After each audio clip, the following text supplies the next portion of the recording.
एक बार फिर तो हाजिर हाँ जी प्रोग्राम प्राइम फोकस लैके मैं गुरप्रीत संधावालिया ते हर रोज़ की तरह आप जी दे नाल जो एक दिन पहलों का ਜਾਂ 24 घंटे पहलों का घटनाक्रम हुंदा वो साझा करने की कोशिश करते हैं। कल भी प्राइम एशिया टीवी ने एक्सट्रा टाइम ही आप जी दे नाल सांझ पाउण की कोशिश की सी तां जो सड़कों के उपर संघर्ष हो रहा उन्होंने तुहाडे तक पहुँचाया जा सके। एक तो जिहड़ा कल का दिन सीगा उन्होंने हुण तक दा जिन्ने भी रोज़ प्रदर्शन ਜਾਂ पंजाब बंद के सद्दे आउंदे रहे ने उन्हां दे विचों ईवन किसान जथेबंदियां दे जिहड़े लीडर ने उन्हां चों भी कईयां दी शब्दावली ये सी कि असीं अपनी होश दे विच इस तरह का जिहड़ा इकट्ठ है संघर्ष है वो नहीं देखिया।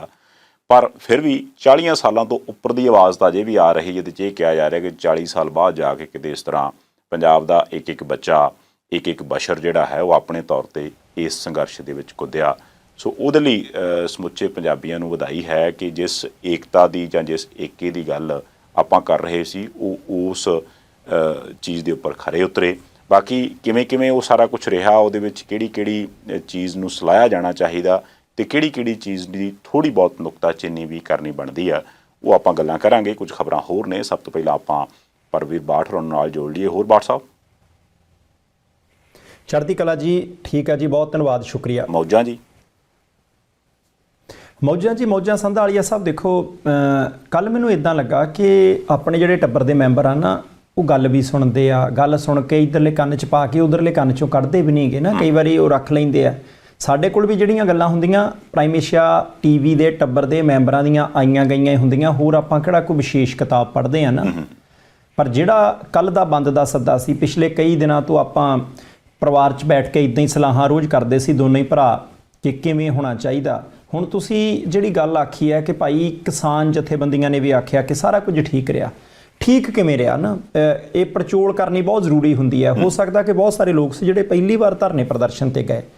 ਹੁਣ ਬੰਦ ਤਾਂ ਲੋਕਾਂ ਨੇ ਬੜਾ ਦੇਖਿਆ, ਕੋਵਿਡ ਦੇ ਦੌਰਾਨ ਵੀ ਬੰਦ ਦੇਖਿਆ, ਸਾਰਾ ਕੁਝ ਦੇਖਿਆ, ਪਰ ਬੇਸਿਕ ਜਿਹਾ ਜਿਹੜਾ ਫਰਕ ਸੀ ਜਿਹਦੇ ਲਈ ਪੰਜਾਬੀ ਵਧਾਈ ਦੇ ਪਾਤਰ ਨੇ, ਪੰਜਾਬ ਤੋਂ ਬਾਹਰਲੇ ਵਧਾਈ ਦੇ ਪਾਤਰ ਨੇ, ਪਰ ਇਹ ਲੜਾਈ ਇੱਕ ਦਿਨ ਦੀ ਨਹੀਂ ਹੈ, ਇਹ ਲੜਾਈ ਬਹੁਤ ਲੰਬੀ ਚੱਲਣੀ ਹੈ। ਹੁਣ ਦੇਖੋ ਕੱਲ੍ਹ ਪੰਜਾਬੀਆਂ ਨੇ ਇਤਿਹਾਸ ਕੀ ਸਿਰਜਿਆ, ਇੱਕ ਵੀ ਖਬਰ ਨਹੀਂ ਹੈ, ਟਿੱਪਣੀ ਕਰ ਦਿਓ ਜੇ ਇਦਾਂ ਦੀ ਖਬਰ ਹੋਈ, ਇੱਕ ਵੀ ਖਬਰ ਨਹੀਂ ਕਿ ਕੱਲ੍ਹ ਸਾਰੇ ਪੰਜਾਬ 'ਚੋਂ ਕਿਸੇ ਦਾ ਸ਼ਟਰ ਧੱਕੇ ਨਾਲ ਬੰਦ ਕਰਾਇਆ ਗਿਆ ਹੋਵੇ।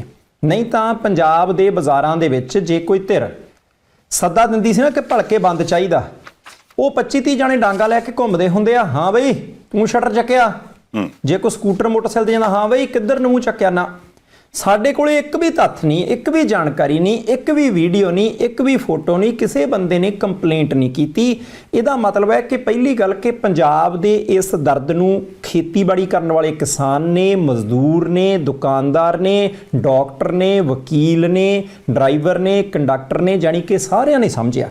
ਦੂਸਰੀ ਗੱਲ, ਇੱਕ ਵੀ ਘਟਨਾ ਇਦਾਂ ਦੀ ਨਹੀਂ ਹੋਈ ਜਿਹਦੇ ਲਈ ਸਾਨੂੰ ਸੱਚੀ ਆਪਣੇ 'ਤੇ ਮਾਣ ਕਰਨਾ ਚਾਹੀਦਾ ਹੈ ਕਿ ਇੱਕ ਵੀ ਵੀਡੀਓ ਇਦਾਂ ਦੀ ਨਹੀਂ ਜਿਹੜਾ ਆਪਾਂ ਤੌਖਲਾ ਪ੍ਰਗਟਾਇਆ ਸੀ ਨਾ ਕਿ ਇਸ ਮੁਹਿੰਮ ਨੂੰ ਦੂਜੇ ਪਾਸੇ ਲਿਜਾ ਸਕਦੇ ਆ, ਕਿ ਕੋਈ ਬੰਦਾ ਬਿਮਾਰ ਠਮਾਰ ਹੋਵੇ ਤਾਂ ਉਹਨੂੰ ਜਾਣ ਨਾ ਦਿੱਤਾ ਗਿਆ ਹੋਵੇ, ਜਾਮ ਲੱਗੇ ਆ, ਸੜਕਾਂ ਰੋਕੀਆਂ, ਇੱਕ ਵੀ ਘਟਨਾ ਇਦਾਂ ਦੀ ਨਹੀਂ। ਜੇ ਕਿਤੇ ਇੱਕ ਅੱਧੀ ਹੋਈ ਆ ਤਾਂ ਤੁਸੀਂ ਸਾਨੂੰ ਦੱਸ ਦਿਓ। ਐਂਬੂਲੈਂਸ ਨੂੰ ਕਿਸਾਨ ਮਜ਼ਦੂਰ ਉਹ ਆਪ ਸੜਕਾਂ ਤੋਂ ਲੰਘਾਉਂਦੇ ਨਜ਼ਰ ਆਏ। ਜੇ ਕੋਈ ਨਿੱਕੇ ਨਿਆਣੇ ਵਾਲਾ ਸੀ ਤਾਂ ਉਹ ਪਹਿਲਾਂ ਤਾਂ ਹੁੰਦਾ ਸੀ ਕਿ ਦੁੱਧ ਨਹੀਂ ਲੱਭਦਾ, ਵੀਡੀਓ ਆਉਂਦੀਆਂ ਹੁੰਦੀਆਂ ਸੀ, ਜੇ ਪਤਾ ਨਹੀਂ ਕਿਸਨੇ ਜਾਮ ਲਗਾ ਦਿਆ, 8 घंटे हो गए, ਬੱਚਾ ਰੋ ਰਹਾ ਹੈ, दूध नहीं मिला।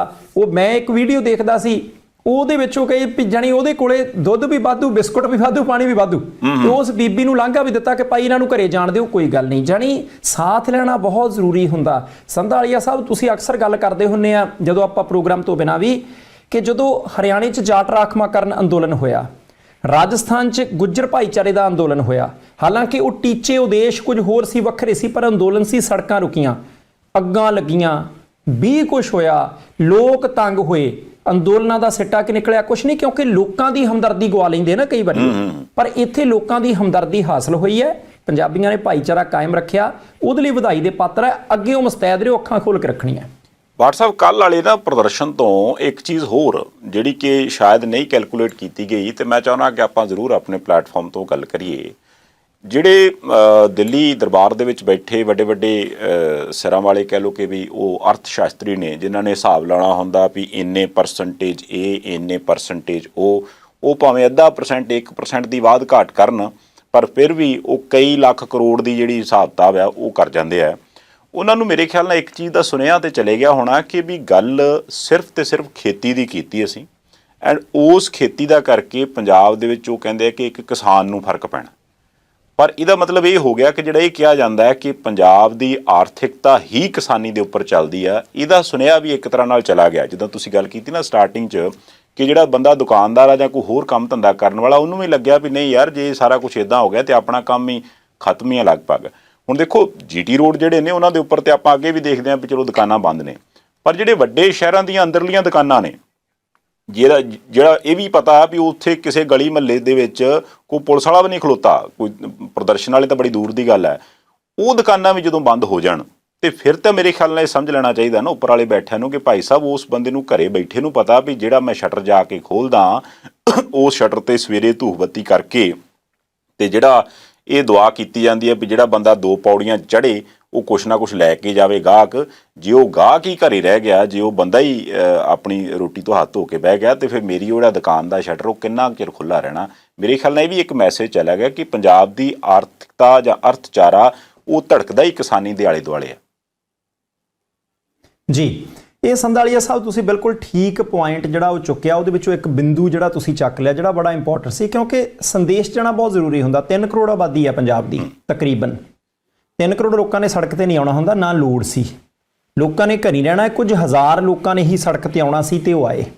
ਤੇ ਪਰ ਇਹ ਸੰਕੇਤ ਚਲਾ ਗਿਆ। ਦੇਖੋ ਤੁਸੀਂ ਕਿ ਇਹਦੇ ਨਾਲ ਹੋਇਆ ਕੀ ਹੈ, ਵਪਾਰੀ ਸਾਡੀ ਪਾਰਟੀ ਦੇ ਵੋਟਰ ਨੇ, ਕਿਸਾਨ ਸਾਡੇ ਪੱਕੇ ਬੰਦੇ ਨੇ, ਆ ਧਾਰਮਿਕ ਸਾਡੇ ਪੱਕੇ ਵੋਟਰ ਨੇ। ਪਰ ਸਿਆਸੀ ਪਾਰਟੀਆਂ ਨੂੰ ਵੀ ਪਤਾ ਲੱਗ ਗਿਆ, ਸਰਕਾਰਾਂ ਨੂੰ ਵੀ, ਵਿਰੋਧੀ ਪਾਰਟੀਆਂ ਨੂੰ ਵੀ ਕਿ ਭਾਈ ਇਹ ਰੋਟੀ ਖਾਣਗੇ, ਸਰੀਰ ਨੂੰ ਤਾਕਤ ਹੋਊਗੀ, ਇਹ ਜਿੰਦਾਬਾਦ ਇਹਨਾਂ ਨੇ ਫੇਰ ਕਰਨਾ ਹੈ। ਤੇ ਲੋਕਾਂ ਨੂੰ ਇਹ ਗੱਲ ਸਮਝ ਆ ਗਈ ਹੈ। ਹੁਣ ਦੇਖੋ ਜਿਹੜੀ ਆਪਾਂ 3 ਦਿਨ ਪਹਿਲਾਂ 72 ਘੰਟੇ ਪਹਿਲਾਂ ਗੱਲ ਕੀਤੀ ਸੀ ਕਿ ਤੋੜਨ ਦੀ ਕੋਸ਼ਿਸ਼ ਹੋਏਗੀ, ਕਿ ਮਜ਼ਦੂਰ ਤੇ ਕਿਸਾਨ ਦਾ ਰਿਸ਼ਤਾ ਤੋੜਨ ਦੀ ਕੋਸ਼ਿਸ਼ ਹੋਊ। ਕਿਸਾਨ ਨੂੰ ਕਿਹਾ ਜਾਊਗਾ ਕਿ ਆੜਤੀਏ ਤੁਹਾਨੂੰ ਤੰਗ ਕਰਦੇ ਸੀ, ਰਿਸ਼ਤਾ ਤੋੜਨ ਦੀ ਕੋਸ਼ਿਸ਼ ਹੋਊ। ਪਿੰਡੂ ਤੇ ਸ਼ਹਿਰੀ 'ਚ ਵੀ ਫਰਕ ਪਾ ਦਿੰਦੇ ਆ ਕਈ ਵਾਰੀ ਕਿ ਭਾਈ ਆ ਦੇਖੋ ਆਉਂਦੇ ਪਿੰਡਾਂ ਦੇ ਵਿੱਚੋਂ ਆ ਤੇ ਸ਼ਹਿਰ ਦੇ ਵਿੱਚ ਆ ਕੇ ਜਾਮ ਲਾਉਂਦੇ ਆ, ਪਰ ਕਿਸੇ ਨੇ ਨੰਨਾ ਨਹੀਂ ਧਰਿਆ, ਉਹ ਪੋਸਟਾਂ ਅੱਗੇ ਸ਼ੇਅਰ ਨਹੀਂ ਹੋਈਆਂ। ਲੋਕਾਂ ਨੇ ਦੇਖ ਕੇ ਅਣਦੇਖੀਆਂ ਕਰਤੀਆਂ ਕਿ ਭਾਈ ਕੋਈ ਗੱਲ ਨਹੀਂ, ਇਹ ਪਾਉਂਦੇ ਆ ਤਾਂ ਪਾਈ ਜਾਣ।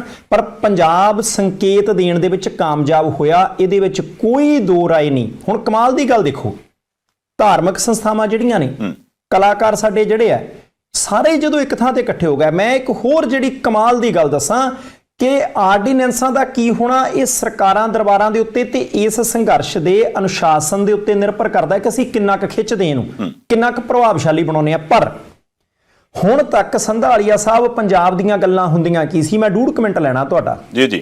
ਪਹਿਲੀ ਗੱਲ ਇਹ ਕਿ ਪੰਜਾਬ ਦੇ ਵਿੱਚ ਜੀ ਵਿਆਹਾਂ 'ਚ ਇਕੱਠ ਬੜਾ ਹੁੰਦਾ, ਗੋਲੀਆਂ ਚੱਲਦੀਆਂ, ਚਿੱਟਾ ਬਹੁਤ ਹੈ, ਨਿਆਣੇ ਪੜ੍ਹਦੇ ਨਹੀਂ, ਪੜ੍ਹਦੇ ਆ ਤਾਂ 12ਵੀਂ ਤੱਕ ਪੜ੍ਹਦੇ ਆ।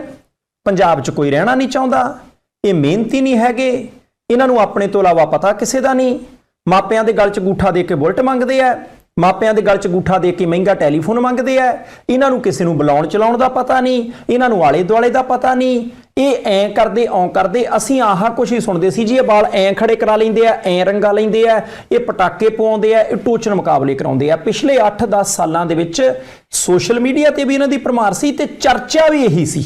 ਪਰ ਕੱਲ ਮੈਨੂੰ ਲੱਗਦਾ ਹੈ ਕਿ ਇਸ ਅੰਦੋਲਨ ਦਾ, ਕੱਲ ਦੇ ਬੰਦ ਦਾ, ਕੱਲ ਦੇ ਧਰਨਿਆਂ ਦਾ, ਉੱਥੇ ਦਿੱਤੇ ਗਏ ਭਾਸ਼ਣਾਂ ਦਾ ਪੰਜਾਬ ਤੇ ਕਹਾਂ ਪੱਖੀ ਪ੍ਰਭਾਵ ਕੀ ਪੈਣਾ। ਉੱਥੇ ਪਸੀਨੇ ਦੇ ਨਾਲ ਗੁੜੁੱਚ ਹੋਏ ਉਹ ਨੌਜਵਾਨ ਸੀ ਜਿਹੜੇ ਪਾਣੀ ਦੀਆਂ ਬੋਤਲਾਂ ਵਰਤਾਉਂਦੇ ਸੀ। ਉੱਥੇ ਯੂਨੀਵਰਸਿਟੀਆਂ ਦੇ ਪੜ੍ਹਦੇ ਉਹ ਵਿਦਿਆਰਥੀ ਸੀ ਜਿਹੜੇ ਠੋਕ ਵਜਾ ਕੇ ਭਾਸ਼ਣ ਦਿੰਦੇ ਸੀ ਕਿ ਸਾਨੂੰ ਸਰਮਾਏਦਾਰੀ ਵਰਗ ਦਾ ਵੀ ਪਤਾ ਹੈ, ਸਾਨੂੰ ਜਿਹੜਾ ਉਹ ਕਾਮਰੇਡਾਂ ਦਾ ਵੀ ਪਤਾ ਹੈ, ਸਾਨੂੰ ਆਸ ਵਿਚਾਰਧਾਰਾ ਦਾ ਵੀ ਪਤਾ ਹੈ। ਹੁਣ ਦੇਖੋ ਯੂਨੀਵਰਸਿਟੀਆਂ ਦੇ ਵਿੱਚ ਆਰਾਮ ਹੁੰਦਾ ਹੈ, ਲਾਇਬ੍ਰੇਰੀ 'ਚ ਪੱਖੇ ਲੱਗੇ ਆ, ਏਸੀ ਲੱਗੇ ਆ, ਹੋਸਟਲ ਦੇ ਵਿੱਚ ਬੱਚੇ ਰਹਿੰਦੇ ਆ, ਵਧੀਆ ਕੱਪੜੇ ਪਾਉਂਦੇ ਆ। ਉਹਨਾਂ ਨੂੰ ਕੀ ਲੋੜ ਹੈ ਕਿ ਐਨ ਤਪਦੀ ਦੁਪਹਿਰੇ ਧੁੱਪੇ ਆ ਕੇ ਕਿਸਾਨਾਂ ਦੇ ਧਰਨੇ ਦੇ ਵਿੱਚ ਆ ਕੇ ਜਿੰਦਾਬਾਦ ਮੁਰਦਾਬਾਦ ਕਰਨ। ਪਰ ਪੰਜਾਬ ਦੇ ਲਈ ਇੱਕ ਨਵੀਂ ਲੀਡਰਸ਼ਿਪ ਦੀ ਆਸ ਪੈਦਾ ਹੋ ਗਈ ਹੈ। ਜਿਹੜੀ ਅਸੀਂ ਗੱਲ ਕਰਦੇ ਹੁੰਦੇ ਨਾ ਕਿ ਥੋੜੇ ਜਿਹੇ 200-250 ਪਰਿਵਾਰ ਨੇ ਜਿਹੜੇ ਬਾਰੀ-ਬਾਰੀ ਆਈ ਜਾਂਦੇ ਵਿਧਾਨ ਸਭਾ ਹਲਕਿਆਂ 'ਚ, ਲੋਕ ਸਭਾ ਹਲਕਿਆਂ 'ਚ। ਪਰ ਕੱਲ ਇਹ ਲੱਗਾ ਕਿਉਂਕਿ ਠੀਕ ਲੀਡਰਸ਼ਿਪ ਜਿਹੜੀ ਹੈ ਨਾ ਉਹ ਸੰਘਰਸ਼ਾਂ 'ਚੋਂ ਪੈਦਾ ਹੁੰਦੀ ਹੈ। ਠੀਕ ਲੀਡਰਸ਼ਿਪ ਸੰਘਰਸ਼ਾਂ 'ਚੋਂ ਉੱਭਰ ਕੇ ਸਾਹਮਣੇ ਆਉਂਦੀ, ਕਿਉਂਕਿ ਉਹ ਤਪ ਕੇ ਕੁੰਦਨ ਬਣ ਚੁੱਕੀ ਹੁੰਦੀ ਹੈ। ਉਹਨਾਂ ਨੂੰ ਪਤਾ ਹੁੰਦਾ ਕਿ ਭਾਈ ਆਮ ਲੋਕਾਂ ਦੇ ਦੁੱਖ ਦਰਦ ਕੀ ਆ। ਇਸ ਕਰਕੇ ਨੌਜਵਾਨ ਪੀੜ੍ਹੀ ਦਾ ਸਾਹਮਣੇ ਆਉਣਾ, ਹੁੱਲੜਬਾਜ਼ੀ ਨਾ ਕਰਨਾ, ਕੋਈ ਵੀਡੀਓ ਅਸੀਂ ਅਜੇ ਤੱਕ ਨਹੀਂ ਦੇਖੀ ਜਿਹਦੇ ਵਿੱਚ ਬੁਲਟ ਤੇ ਪਟਾਕੇ ਪਾਉਂਦੇ ਜਾਂਦੇ ਹੁਣ ਤਾਂ ਕਿਸੇ ਨੇ ਹੁੱਲੜਬਾਜੀ ਕੀਤੀ ਹੋਵੇ, ਕਿਸੇ ਨਾਲ ਛੇੜਖਾਨੀ ਕੀਤੀ ਹੋਵੇ, ਕਿਸੇ ਨੂੰ ਦਬਕੇ ਮਾਰੇ ਹੋਣ। ਇਹਦਾ ਮਤਲਬ ਹੈ ਕਿ ਸੰਜੀਦਾ ਨੌਜਵਾਨ ਉੱਠਿਆ ਤੇ ਹੁਣ ਹੁੱਲੜਬਾਜ਼ਾਂ ਦੀ ਜਗ੍ਹਾ ਹੋ ਸਕਦਾ ਕਿ ਸੋਸ਼ਲ ਮੀਡੀਆ ਤੇ ਸਾਡੇ ਤੁਹਾਡੇ ਘਰਾਂ ਦੇ ਵਿੱਚ, ਵਿਦੇਸ਼ਾਂ 'ਚ ਪੰਜਾਬ ਦੇ ਸੰਜੀਦਾ, ਮਿਹਨਤੀ ਤੇ ਆਲੇ ਦੁਆਲੇ ਨੂੰ ਸਮਝਦੇ ਨੌਜਵਾਨ ਦੀ ਚਰਚਾ ਹੋਵੇ, ਇੱਕ ਨਵੀਂ ਲੀਡਰਸ਼ਿਪ ਉੱਭਰੇ, ਉਹ ਪੰਜਾਬ ਦੇ ਚੰਗੇ ਭਵਿੱਖ ਦਾ ਸੰਕੇਤ ਹੋਊਗਾ। ਬਾਰ ਸਾਹਿਬ ਆ ਜਿਹੜਾ ਪੁਆਇੰਟ ਤੁਸੀਂ ਚੱਕਿਆ ਨਾ ਕਿ ਵੀ ਨੌਜਵਾਨਾਂ ਦੀ ਜਿਹੜੀ ਇਮੇਜ ਹੈ ਜਾਂ ਜਿਹੜਾ ਅਕਸ ਹੈ ਉਹਦੇ 'ਚ ਬਹੁਤ ਵੱਡਾ ਫਰਕ ਪਿਆ। ਇਹਦੀ ਗੱਲ ਆਪਾਂ ਮੇਰਾ ਖਿਆਲ ਥੋੜ੍ਹੀ ਜਿਹੀ ਹੋਰ ਤਰੀਕੇ ਨਾਲ ਵੀ ਸਮਝਣ ਦੀ ਕੋਸ਼ਿਸ਼ ਕਰੀਏ। ਹੁਣ ਜਦੋਂ ਆਪਾਂ ਪਿਛਲੇ ਸਮੇਂ ਦੀ ਗੱਲ ਕਰਦੇ ਸੀ ਤਾਂ ਪਿਛਲੇ ਸਮੇਂ ਦੇ ਵਿੱਚ ਜਿਹੜੇ ਵੀ ਕਲਾਕਾਰ ਸਾਹਿਬ ਜਾਂ ਜਿਹੜੇ ਵੀ ਗਾਇਕ ਸਾਹਿਬ ਕੱਲ੍ਹ ਜਿਸ ਥਾਂ ਦੇ ਉੱਪਰ ਵੀ ਕਿਸਾਨਾਂ ਦੇ ਨਾਲ ਮੋਢੇ ਨਾਲ ਮੋਢਾ ਜੋੜ ਕੇ ਪਹੁੰਚੇ, ਉਹਨਾਂ ਸਾਰਿਆਂ ਦਾ ਦਿਲ ਦੀਆਂ ਗਹਿਰਾਈਆਂ ਤੋਂ ਧੰਨਵਾਦ, ਕਿਉਂਕਿ ਅਸੀਂ ਚਾਹੁੰਦੇ ਸੀ ਕਿ ਜਿਸ ਕਿਸਾਨ ਦੇ ਗੀਤ ਅਸੀਂ ਗਾਉਂਦੇ ਹਾਂ ਉਸ ਕਿਸਾਨ ਦੀ ਜੇ ਅੱਜ ਬਾਂਹ ਫੜਨ ਦੀ ਲੋੜ ਆ ਤੇ ਉੱਥੇ ਅਸੀਂ ਪਹੁੰਚੀਏ। ਐਂਡ ਕੱਲ੍ਹ ਜਿਹੜੀ ਉਹਨਾਂ ਨੇ ਗੱਲ ਵੀ ਕਹੀ ਕਿ ਕਲਾਕਾਰ ਅਸੀਂ ਬਾਅਦ 'ਚ, ਕਿਸਾਨ ਅਸੀਂ ਪਹਿਲਾਂ, ਉਸ ਚੀਜ਼ ਨੂੰ ਐਪਰੀਸ਼ੀਏਟ ਕਰਨਾ ਬਣਦਾ। ਉਹ ਜਿਹੜੇ ਗਾਣੇ ਪਿਛਲੇ ਸਮੇਂ ਦੇ ਵਿੱਚ ਚੱਲਦੇ ਸੀ ਨਾ ਬਾਠ ਸਾਹਿਬ, ਉਹਦੇ ਵਿੱਚ ਜਿਹੜੀ ਚੀਜ਼ ਦੇ ਲਈ ਦੱਸਿਆ ਦਿਖਾਇਆ ਜਾਂਦਾ ਸੀ, ਜਿਹੜਾ ਨੌਜਵਾਨ ਵਰਗ ਹੈ ਨਾ ਉਹ ਵੀ ਜਿਹੜਾ ਉਹਨੂੰ ਲੱਗਦਾ ਕਿ ਮੇਰਾ ਰੋਲ ਮਾਡਲ ਹੈ ਜਾਂ ਇਸ ਗਾਇਕ ਨੂੰ ਜਾਂ ਇਸ ਕਲਾਕਾਰ ਨੂੰ ਮੈਂ ਪਸੰਦ ਕਰਦਾ ਤੇ ਜਿਵੇਂ ਇਹ ਕਰਦਾ ਮੈਂ ਉਵੇਂ ਦਾ ਹੋਣਾ ਚਾਹੀਦਾ। ਮਤਲਬ ਜਿਵੇਂ ਦੀ ਉਹ ਪੱਗ ਬੰਨ੍ਹਦਾ ਮੈਂ ਪੱਗ ਦਾ ਸਟਾਈਲ ਕਾਪੀ ਕਰਾਂ, ਜਿਵੇਂ ਦੇ ਉਹ ਵਾਲ ਰੱਖਦਾ ਮੈਂ ਉੱਦਾਂ ਦੇ ਵਾਲ ਖੜੇ ਕਰਾਂ, ਜਾਂ ਜਿੱਦਾਂ ਦਾ ਅੱਜ ਕੱਲ੍ਹ ਉਹ ਕੁੜਤੇ ਪਜਾਮੇ ਦੇ ਉੱਪਰ ਸ਼ਾਲ ਜਿਹੀ ਬੁੱਕਲ ਮਾਰਦਾ ਮੈਂ ਉੱਦਾਂ ਦਾ ਸ਼ਾਲ ਲਵਾਂ, ਭਾਵੇਂ ਮਾਤਾ ਦੇ ਗਲ 'ਚ ਅੰਗੂਠਾ ਦੇ ਕੇ ਲਵਾਂ। ਜਾਂ ਜੇ ਉਹ ਬੁਲਟ ਦੇ ਪਟਾਕੇ ਪਾਉਣ ਵਾਲੀ ਇੱਕ ਬੀਬੀ ਨੇ ਗਾਇਆ ਸੀ ਤੇ ਉਦੋਂ ਬਾਅਦ ਬੁਲਟ ਦੇ ਪਟਾਕੇ ਵੀ ਅਸੀਂ ਬਹੁਤ ਪਵਾਏ, ਭਾਵੇਂ ਸਾਨੂੰ ਜਿੰਨੇ ਦਾ ਮਰਜ਼ੀ ਸਲੈਂਸਰ ਲਵਾਉਣਾ ਪੈ ਗਿਆ, ਜਿੰਨੇ ਦੀਆਂ ਮਰਜ਼ੀ ਜਾਲੀਆਂ ਕਢਾਉਣੀਆਂ ਪੈ ਗਈਆਂ, ਪੁਲਿਸ ਵਾਲਿਆਂ ਨੇ ਜਿੰਨੇ ਮਰਜ਼ੀ ਚਲਾਨ ਕਰਤੇ, ਪਰ ਅਸੀਂ ਉਹ ਕੰਮ ਕੀਤਾ। ਪਰ ਕੱਲ੍ਹ ਮੈਨੂੰ ਲੱਗਦਾ ਕਿ ਜਦੋਂ ਉਸ ਤੋਂ ਪਹਿਲਾਂ ਇੱਕ ਵੇਵ ਬਣ ਗਈ ਸੀ ਸੋਸ਼ਲ ਮੀਡੀਆ 'ਤੇ, ਹੌਲੀ ਹੌਲੀ ਉਹੀ ਕਲਾਕਾਰ ਭਰਾ ਜਦੋਂ ਇਹਨਾਂ ਧਰਨਿਆਂ ਦੇ ਵਿੱਚ ਆਉਣ ਲੱਗ ਪਏ ਜਾਂ ਉਹਨਾਂ ਨੇ ਕਿਸਾਨਾਂ ਦੀ ਸਪੋਰਟ ਕਰਨੀ ਸ਼ੁਰੂ ਕਰ ਦਿੱਤੀ, ਤਾਂ ਉਹੀ ਨੌਜਵਾਨੀ ਜਿਹੜੀ ਉਹਨਾਂ ਦੇ ਪਿੱਛੇ ਲੱਗੀ ਸੀ, ਉਹਨਾਂ ਨੂੰ ਵੀ ਸਮਝ ਆਈ ਕਿ ਨਹੀਂ ਇਹ ਜਿਹੜੀ ਗੱਲ ਕਰ ਰਹੇ ਨੇ ਯਾਰ ਇਹ ਸੱਚੀ ਬਾਪੂ ਦੀ ਆ। ਚਾਚਾ ਵੀ 3-4 ਦਿਨ ਹੋ ਗਏ ਨਹੀਂ ਆਇਆ ਘਰੇ ਤੇ ਉਹ ਕਿੱਥੇ ਜਾਂਦਾ, ਆਪਾਂ ਪਤਾ ਤੇ ਕਰੀਏ। ਹੋ ਸਕਦਾ ਹੈ ਕਿ ਭਾਵੇਂ ਉਹਨਾਂ ਦੇ ਥਰੂ ਹੀ ਸਹੀ ਉਹ ਨੌਜਵਾਨੀ ਕਿਤੇ ਨਾ ਕਿਤੇ ਸਹੀ ਰਸਤੇ 'ਤੇ ਆਈ। ਇਹਦੇ ਤੋਂ ਦੋ ਸੁਨੇਹੇ ਤਾਂ ਮਿਲ ਗਏ। ਪਹਿਲਾ ਜਿਹੜਾ ਤੁਸੀਂ ਦੱਸਿਆ ਕਿ ਜਿਹੜੀ ਨੌਜਵਾਨੀ ਉਹ ਅਜੇ ਵੀ ਧੜਕਦੀ ਆ, ਜਿਹਨਾਂ ਨੂੰ ਲੱਗੇ ਵੀ ਯਾਰ ਆਹ ਗੱਲ ਗਲਤ ਹੋ ਰਹੀ ਹੈ ਤੇ ਉੱਥੇ ਆ ਕੇ ਉਹ ਖੜ੍ਹਦੇ ਆ, ਜੇ ਸਹੀ ਨੂੰ ਸਹੀ ਤੇ ਗਲਤ ਨੂੰ ਗਲਤ ਕਰਨ ਦਾ ਉਹਨਾਂ ਦੇ ਵਿੱਚ ਮਾਦਾ ਹੈਗਾ। ਤੇ ਦੂਜਾ ਜਿਹੜਾ ਆਹ ਵਾਲਾ ਮੋੜਾ ਸੀਗਾ, ਕਲਾਕਾਰਾਂ ਨੇ ਜਦੋਂ ਲਿਆਣ ਕੇ ਕਿਹਾ ਕਿ ਨਹੀਂ ਆਪਾਂ ਅੱਜ ਧਿਆਨ ਇਸ ਚੀਜ਼ ਦੇ ਉੱਪਰ ਗੱਲ ਕਰਨੀ ਆ, ਤਾਂ ਉਹਨਾਂ ਦਾ ਵੀ ਫਰਕ ਪਿਆ। ਮੇਰੇ ਖਿਆਲ ਨਾਲ ਆਪਾਂ ਉਹਨਾਂ ਨੂੰ ਵੀ ਵਧਾਈ ਦੇਣੀ ਤਾਂ ਬਣਦੀ ਹੈ ਯਾਰ। ਨਹੀਂ ਬਿਲਕੁਲ ਜੀ, 200% ਦੀ ਬਣਦੀ ਹੈ। ਮੈਂ 100 ਚੋਂ 200 ਨੰਬਰ ਇਸ ਕਰਕੇ ਦਿੱਤੇ ਕਿਉਂਕਿ ਕਈ ਵਾਰੀ ਨਾ ਅਸੀਂ ਮਾੜਾ ਇਤਿਹਾਸ ਇਹਨਾਂ ਨਾਲ ਚੱਕੀ ਫਿਰਦੇ ਹਾਂ ਕਿ ਫਲਾਣੇ ਨੇ ਆਹ ਕਰਤਾ, ਫਲਾਣੇ ਨੇ ਆਹ ਕਰ ਦਿੱਤਾ। ਮੈਂ ਕਹਿੰਦਾ ਕਿ ਅੱਜ ਹਾਲ ਦੀ ਘੜੀ ਆਪਾਂ ਭੁੱਲ ਜੀ ਕਿ ਕਿਹਨੇ ਕੀ ਗਾਇਆ, ਨੁਕਸਾਨ ਹੋਇਆ, ਇਹਦੇ ਵਿੱਚ ਕੋਈ ਦੋ ਰਾਏ ਨਹੀਂ। ਪਰ ਜਿੰਨੇ ਵੀ ਕਲਾਕਾਰ ਸਾਹਮਣੇ ਆਏ ਨੇ, ਦਰੀ ਤੇ ਬੈਠੇ ਨੇ, ਸੰਬੋਧਨ ਕੀਤਾ ਹੈ, ਕਈਆਂ ਨੇ ਗੀਤ ਗਾਏ ਹੈ, ਬਹੁਤ ਧੰਨਵਾਦ। ਮੈਂ ਕਹਿੰਦਾ ਕਿ ਸਾਨੂੰ ਲੋੜ ਸੀ। ਹੁਣ ਸੰਧਾਲੀਆ ਸਭ ਲੋੜ ਦੇ ਨਾਲ ਨਾਲ ਅਗਲਾ ਸ਼ਬਦ ਹੁੰਦਾ ਜ਼ਿੰਮੇਵਾਰੀ। ਜ਼ਿੰਮੇਵਾਰੀ ਕੀ ਹੈ? ਹੁਣ ਇੱਕ ਦਿਨ ਦੇ ਲਈ ਸਾਡੇ ਕਲਾਕਾਰ ਸਾਹਿਬਾਨ ਆਏ, ਆਪਾਂ ਕਿਸੇ ਦਾ ਨਾਂ ਨਹੀਂ ਲੈਂਦੇ, ਸਾਰੇ ਹੀ ਆਏ। ਕਈ ਵਿਦੇਸ਼ਾਂ ਦੇ ਵਿੱਚ ਬੈਠੇ ਨੇ, ਉਹਨਾਂ ਨੇ ਉੱਥੋਂ ਸੁਨੇਹੇ ਭੇਜੇ ਕਿ ਭਾਈ ਨਾਲ ਖੜੇ ਆ। ਹੁਣ ਦੇਖੋ ਕਲਾਕਾਰ ਸਾਹਿਬਾਨ ਜਿਹੜੇ ਆ ਨਾ ਉਹ ਰੋਲ ਮਾਡਲ ਨੇ, ਉਹਨਾਂ ਦੇ ਪਿੱਛੇ ਨੌਜਵਾਨ ਪੀੜ੍ਹੀ ਲੱਗਦੀ ਬਹੁਤ ਹੈ, ਉਹਨਾਂ ਨੂੰ ਫੋਲੋ ਕਰਦੀ ਹੈ। ਹੁਣ ਉਹਨਾਂ ਕਲਾਕਾਰਾਂ ਨੂੰ ਰੈਲੀ ਕਰਨ ਦੀ ਲੋੜ ਨਹੀਂ, ਉਹਨਾਂ ਕਲਾਕਾਰਾਂ ਨੂੰ ਘਰ ਘਰ ਜਾ ਕੇ ਡੋਰ ਟੂ ਡੋਰ ਪ੍ਰਚਾਰ ਕਰਨ ਦੀ ਲੋੜ ਨਹੀਂ, ਕਿਉਂਕਿ ਉਹ ਸੋਸ਼ਲ ਮੀਡੀਆ ਦੇ ਨਾਲ ਸਿੱਧੇ ਜਵਾਨਾਂ ਦੇ, ਨੌਜਵਾਨਾਂ ਦੇ, ਕੁੜੀਆਂ ਮੁੰਡਿਆਂ ਦੇ ਜੇਬ ਦੇ ਵਿੱਚ ਪਏ ਮੋਬਾਈਲ ਤੇ ਜਾ ਕੇ ਪਹੁੰਚਦੇ ਆ, ਉੱਥੋਂ ਧੜਕਦੇ ਆ ਤੇ ਉੱਥੋਂ ਸਾਰੀ ਵੇਵ ਚੱਲਦੀ ਹੈ। ਜੇ ਸਾਡੇ ਕਲਾਕਾਰ ਕਹਿੰਦੇ ਆ ਕਿ ਭਾਈ ਆ ਪੋਸਟਰ ਹੈ ਇਹਦੇ ਉੱਤੇ ਇੰਨੀਆਂ ਟਿੱਪਣੀਆਂ ਇੰਨੇ ਘੰਟੇ 'ਚ ਕਰ ਦਿਓਗੇ ਤਾਂ ਗੀਤ ਆ ਗਿਆ। ਜੇ ਸਾਡੇ ਕਲਾਕਾਰ ਕਹਿੰਦੇ ਆ ਜੀ ਫਲਾਣੇ ਨੇ ਮੈਨੂੰ ਆਹ ਕਹਿ ਦਿੱਤਾ ਤੇ ਉਹਦਾ ਰਿਸਪੌਂਸ ਤੁਸੀਂ ਆਹ ਦੇਣਾ, ਨੌਜਵਾਨ ਦੇ ਦਿੰਦੇ ਆ, ਸਾਰਾ ਕੁਝ ਕਰਦੇ ਆ। ਜੇ ਕਲਾਕਾਰ ਕਹਦੇ ਮੈਂ ਫਲਾਨੀ ਥਾਂ ਜਾਣਾ ਤੇ ਉੱਥੇ ਵਹੀਰਾਂ ਘੱਤ ਕੇ ਜਾਂਦੇ ਆ। ਮੈਂ ਕਹਿੰਦਾ ਕਿ ਅੱਜ ਕਲਾਕਾਰ ਸਾਹਿਬਾਨ ਜਿਹੜੇ ਸਾਡੇ ਆ ਉਹਨਾਂ ਨੂੰ ਅਸੀਂ ਬੇਨਤੀ ਕਰਦੇ ਹਾਂ ਕਿ ਭਾਈ ਹੁਣ ਤੁਹਾਡੇ ਹੱਥ ਹੈ। ਐ ਬਿਲਕੁਲ ਨਾ ਸਮਝਿਓ ਕਿ ਤੁਸੀਂ ਇੱਕ ਦਿਨ ਦਰੀ ਤੇ ਆ ਕੇ ਬੈਠੇ, ਅਸੀਂ ਤੁਹਾਡੇ ਪਸੀਨੇ ਨਾਲ ਗੁੜਚ ਹੋਏ ਕੱਲ ਕੁੜਤੇ ਦੇਖੇ, ਤੁਹਾਡੀਆਂ ਆਵਾਜ਼ਾਂ ਦੇ ਵਿੱਚੋਂ ਅਸੀਂ ਪੰਜਾਬ ਦਾ ਦਰਦ ਵੇਖਿਆ, ਤੁਹਾਡੇ ਵਿੱਚੋਂ ਬਹੁਤ ਸਾਰੇ ਜ਼ਮੀਨ ਦੇ ਨਾਲ, ਖੇਤੀ ਦੇ ਨਾਲ ਸਿੱਧੇ ਸਿੱਧੇ ਜੁੜੇ ਵੀ ਆ, ਕਈਆਂ ਨੇ ਖੇਤੀ ਕੀਤੀ ਵੀ ਹੋਣੀ ਆ। ਪਰ ਇਹ ਨੌਜਵਾਨ ਜੇ ਟੇਢੇ ਹੋਏ ਸੀ ਤੇ ਉਹਦੇ ਵਿੱਚ ਸਾਡਾ ਤੁਹਾਡਾ ਸਾਂਝ ਦਾ ਯੋਗਦਾਨ ਸੀ। ਅੱਜ ਪੰਜਾਬ ਨੂੰ ਜੇ ਸਿੱਧਾ ਕਰਨਾ ਤਾਂ ਤੁਹਾਡੇ ਇੱਕ ਦਿਨ ਦੇ ਯੋਗਦਾਨ ਦੀ ਲੋੜ ਨਹੀਂ, ਤੁਸੀਂ ਹੁਣ ਮੁਹਿੰਮ ਲਗਾਤਾਰ ਚਲਾਇਓ, ਤੁਸੀਂ ਥਿੜਕੇ ਹੋ ਨਾ।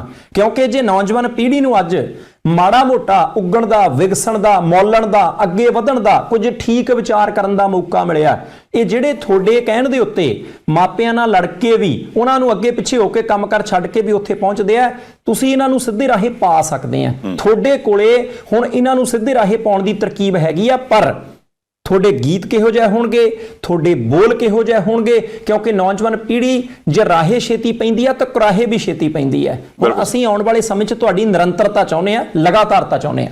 ਇਹ ਇਸ ਵਕਤ ਦੀ ਸਭ ਤੋਂ ਵੱਡੀ ਲੋੜ ਹੈ ਜੀ। ਜਿੱਦਾਂ ਕਿ ਅਸੀਂ ਆਪ ਜੀ ਦਾ ਧੰਨਵਾਦ ਵੀ ਕਰ ਰਹੇ ਹਾਂ, ਜਿੰਨੇ ਵੀ ਕਲਾਕਾਰ ਨੇ, ਚਾਹੇ ਉਹ ਕੋਈ ਛੋਟਾ ਕਲਾਕਾਰ ਆ ਚਾਹੇ ਵੱਡਾ ਕਲਾਕਾਰ ਆ, ਕਿਉਂਕਿ ਤੁਹਾਨੂੰ ਲੋਕ ਫੋਲੋ ਕਰਦੇ ਨੇ, ਤੁਸੀਂ ਲੋਕਾਂ ਦੇ ਰੋਲ ਮਾਡਲ ਹੋ।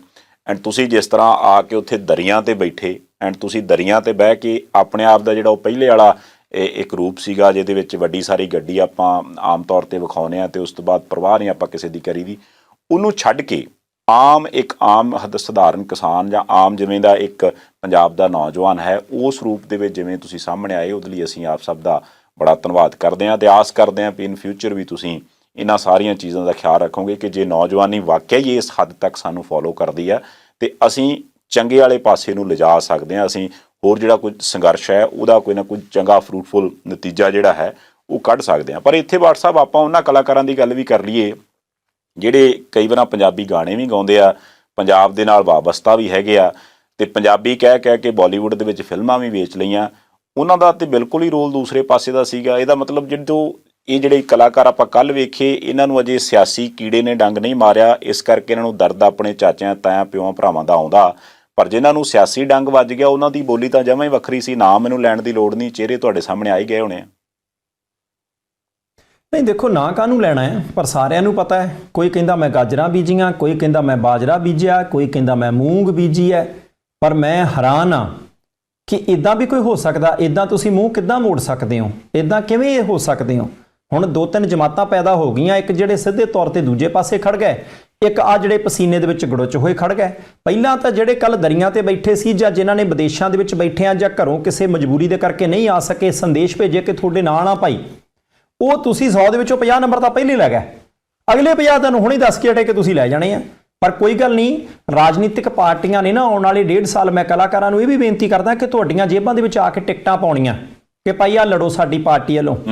ਤੁਸੀਂ ਚੋਣਾਂ ਲੜਨੀਆਂ ਲੜਿਓ, ਲੋਕਤੰਤਰ ਦੇ ਵਿੱਚ ਤੁਹਾਨੂੰ ਹੱਕ ਹੈ ਕਿ ਤੁਸੀਂ ਵੋਟਾਂ ਦੇ ਵਿੱਚ ਖੜ ਸਕਦੇ ਹੋ। ਪਰ ਜਦੋਂ ਵੀ ਤੁਸੀਂ ਕਿਸੇ ਸਿਆਸੀ ਪਾਰਟੀ ਦੇ ਲਈ ਕੋਈ ਪ੍ਰਚਾਰ ਦਾ ਗੀਤ ਗਾਓ, ਜਦੋਂ ਵੀ ਤੁਸੀਂ ਕਿਸੇ ਸਿਆਸੀ ਪਾਰਟੀ ਦੇ ਕਿਸੇ ਲੀਡਰ ਦੇ ਹੱਕ ਦੇ ਵਿੱਚ ਜਾਓ, ਇਸ ਕਰਕੇ ਨਾ ਜਾਇਓ ਕਿ ਤੁਹਾਡਾ ਦੋਸਤ ਹੈ, ਇਸ ਕਰਕੇ ਨਾ ਜਾਇਓ ਕਿ ਤੁਹਾਨੂੰ ਜਾਂ ਤੁਹਾਡੇ ਟੱਬਰ ਦੇ ਕਿਸੇ ਮੈਂਬਰ ਨੂੰ ਟਿਕਟ ਦਿੰਦੇ ਆ। ਇਸ ਤਰੀਕੇ ਦੇ ਨਾਲ ਜਾਇਓ ਕਿ ਭਾਈ ਉਹਨੇ ਪੰਜਾਬ ਦੇ ਲਈ ਕੀ ਕੀਤਾ, ਕੀ ਉਹ ਕਿਸਾਨਾਂ ਦੇ ਲਈ ਖੜਿਆ ਜਾਂ ਕਿਸਾਨਾਂ ਦੇ ਲਈ ਨਹੀਂ ਖੜਿਆ।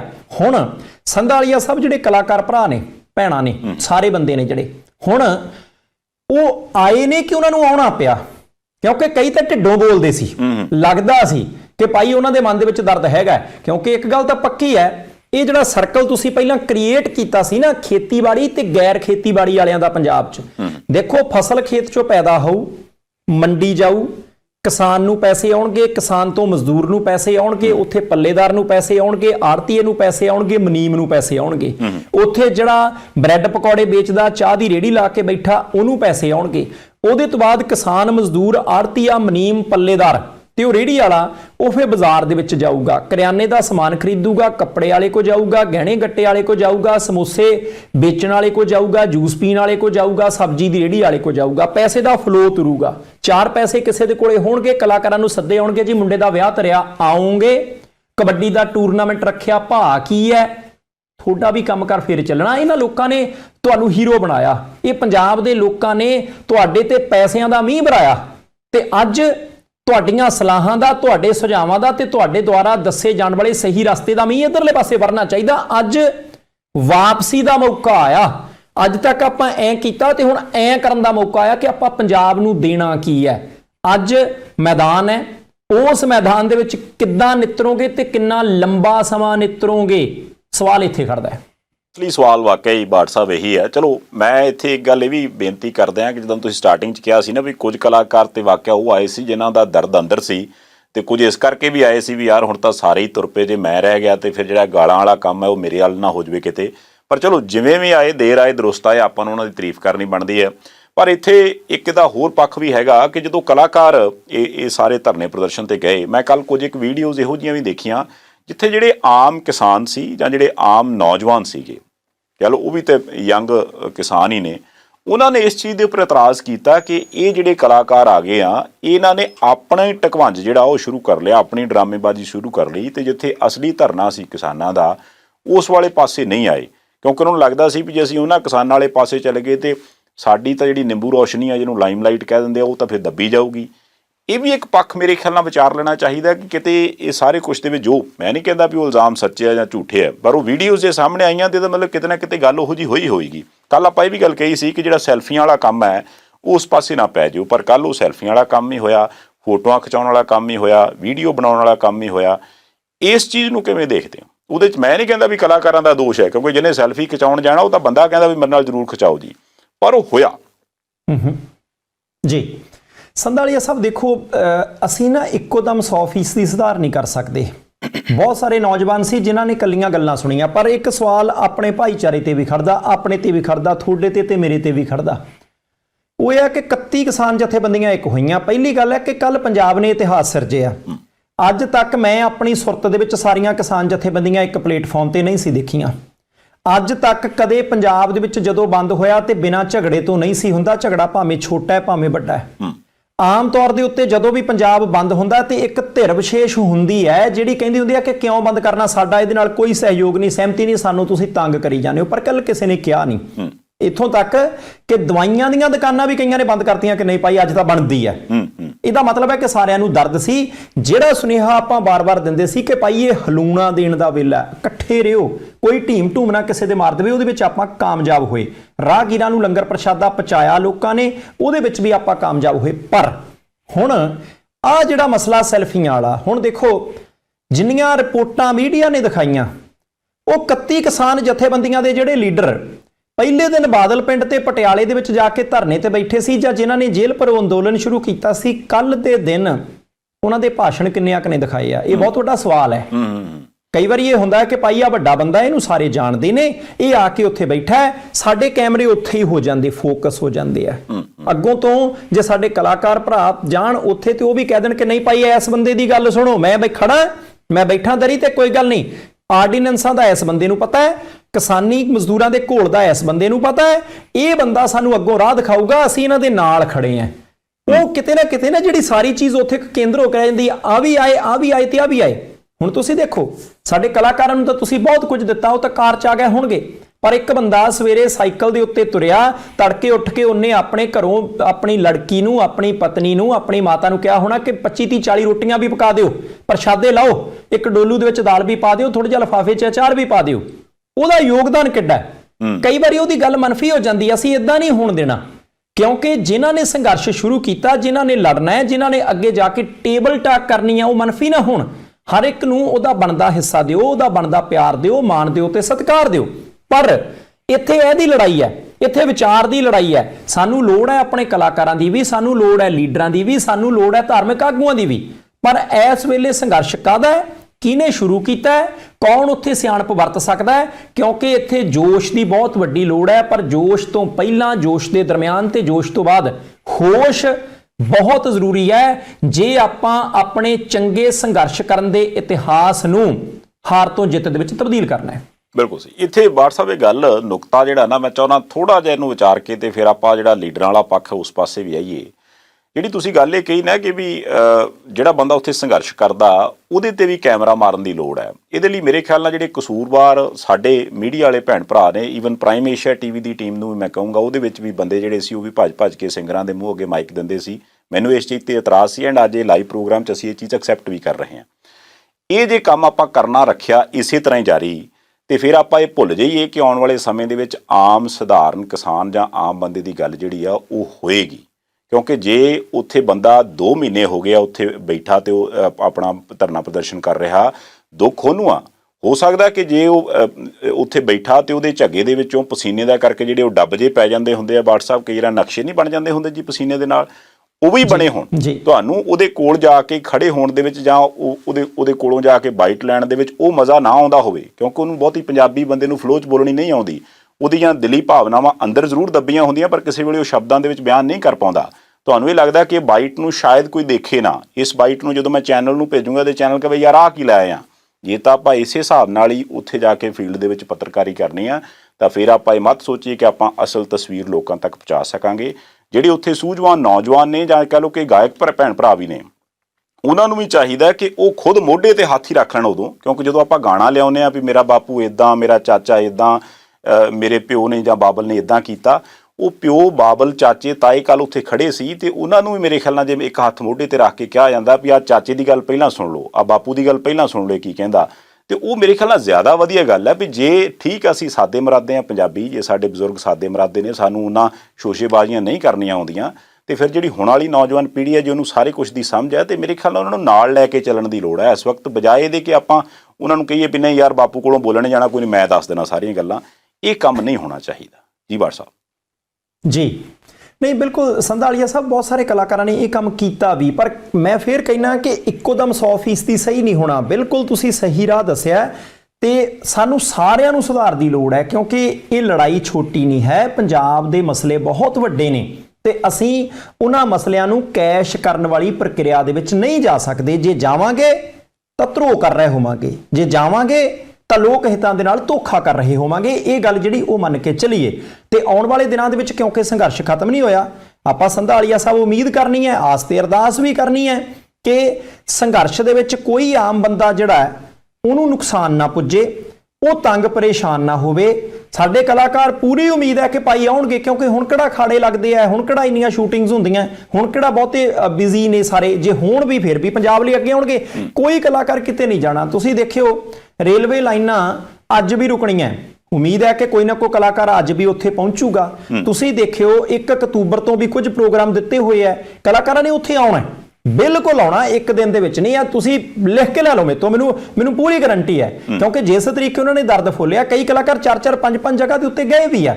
ਉਹ ਸਾਰਾ ਕੁਝ ਆਪਾਂ ਨਾਲ ਰੱਖਣਾ, ਕਿਉਂਕਿ ਇਦਾਂ ਦੀ ਗੱਲ ਹੀ ਕੋਈ ਨਹੀਂ। ਤੇ ਜਿਹੜੇ ਸਾਡੇ ਮੁੰਡੇ ਕੁੜੀਆਂ ਨੌਜਵਾਨ ਨੇ, ਉਹਨਾਂ ਦੀ ਗੱਲ ਸੁਣਦੇ ਸੀ, ਉਹ ਦੇਖ ਲੈਣ ਬਸ ਕਿ ਭਾਈ ਉਹ ਕਲਾਕਾਰ ਜੇ ਉੱਥੇ ਪੁੱਜੇ ਸੀ, ਇਹਦਾ ਮਤਲਬ ਉਹ ਕਿਸਾਨ ਦੇ ਨਾਲ ਆ, ਮਜ਼ਦੂਰ ਦੇ ਨਾਲ ਆ, ਖੇਤ ਦੇ ਨਾਲ ਆ, ਪੰਜਾਬ ਦੇ ਮੁੱਦਿਆਂ ਦੇ ਨਾਲ ਹੈ। ਤੇ ਨੌਜਵਾਨੋ ਤੁਸੀਂ ਪੜ੍ਹਨਾ ਸ਼ੁਰੂ ਕਰ ਦਿਓ। ਮੈਂ ਕਹਿੰਦਾ ਕਿ ਕਲਾਕਾਰ ਜਦੋਂ ਕੋਈ ਟੇਪ ਕਰਦੇ ਆ, ਗੀਤ ਕਰਦੇ ਆ, ਉਦੋਂ ਪੰਜਾਬ ਦੇ ਨੌਜਵਾਨ ਨੂੰ ਸੁਨੇਹਾ ਦੇ ਦਿਆ ਕਰੋ ਕਿ ਫਲਾਨੀ ਕਿਤਾਬ ਪੜ੍ਹੋ, ਫਲਾਨਾ ਕਾਨੂੰਨ ਪੜ੍ਹੋ, ਤੁਸੀਂ ਆਪਦੇ ਪੈਰਾਂ ਦੇ ਉੱਤੇ ਖੜੇ ਹੋਵੋ। ਕਿਉਂਕਿ ਉਹ ਗੱਲਾਂ ਕਿ ਭਾਈ ਮੈਂ 2 ਸਾਲ ਮਿਹਨਤ ਕੀਤੀ ਆ ਤੇ ਹੁਣ ਮੈਂ ਮਹਿਲ ਪਾ ਲਿਆ, ਗੀਤਾਂ ਦੇ ਵਿੱਚ ਉਹ ਗੱਲਾਂ ਕਿ ਆਹ ਦੇਖ ਸਾਰੇ ਸਾਡੇ ਸਲਾਮਾਂ ਕਰਦੇ ਆ, ਤੇ ਆਹ ਦੇਖ ਜੇ ਕਿਸੇ ਨੇ ਮੈਨੂੰ ਆ ਕੇ ਚਾਹ ਦਾ ਕੱਪ ਉੱਥੇ ਹੋਟਲ ਦੇ ਵਿੱਚ ਦਿੱਤਾ, ਤੇ ਆਹ ਦੇਖ ਨੋਟਾਂ ਦੀ ਢੇਰੀ ਉਹਦੇ ਉੱਪਰ ਕਰਾਤੀ ਹੈ, ਆਹ ਦੇਖੋ ਵਿਦੇਸ਼ ਦੀਆਂ ਕੁੜੀਆਂ ਜਿਹੜੀਆਂ ਉਹ ਮੈਂ ਉਸ ਹੋਟਲ ਦੇ ਵਿੱਚ ਜਾਣਾ ਜਿੱਥੇ ਉਹ ਸਾਨੂੰ ਸਰਵ ਕਰਦੀਆਂ। ਹੁਣ ਸਮਾਂ ਉਹ ਨਹੀਂ ਹੈ, ਹੁਣ ਸਮਾਂ ਕਿਸੇ ਹੋਰ ਚੀਜ਼ ਦੀ ਮੰਗ ਕਰਦਾ। ਜਦੋਂ ਸਮਾਂ ਸੀਗਾ ਤੁਸੀਂ ਕੀਤਾ, ਹੁਣ ਸਮਾਂ ਕਿਸੇ ਹੋਰ ਚੀਜ਼ ਦੀ ਮੰਗ ਕਰਦਾ। ਮੈਨੂੰ ਲੱਗਦਾ ਕਿ ਸਾਰਾ ਕੁਝ ਠੀਕ ਰਹੂ। ਇੱਕ ਗੱਲ ਸੰਧਾਲੀਆ ਸਾਹਿਬ ਇੱਥੇ ਜੀ ਸਾਡੇ ਮੀਡੀਆ ਵਾਲਿਆਂ ਨੇ ਤੁਸੀਂ ਗੱਲ ਕੀਤੀ ਹੈ, ਦੇਖੋ ਮੀਡੀਆ ਵਾਲੇ ਜਿਹੜੇ ਭਰਾ ਭੈਣਾਂ ਨੇ ਨਾ,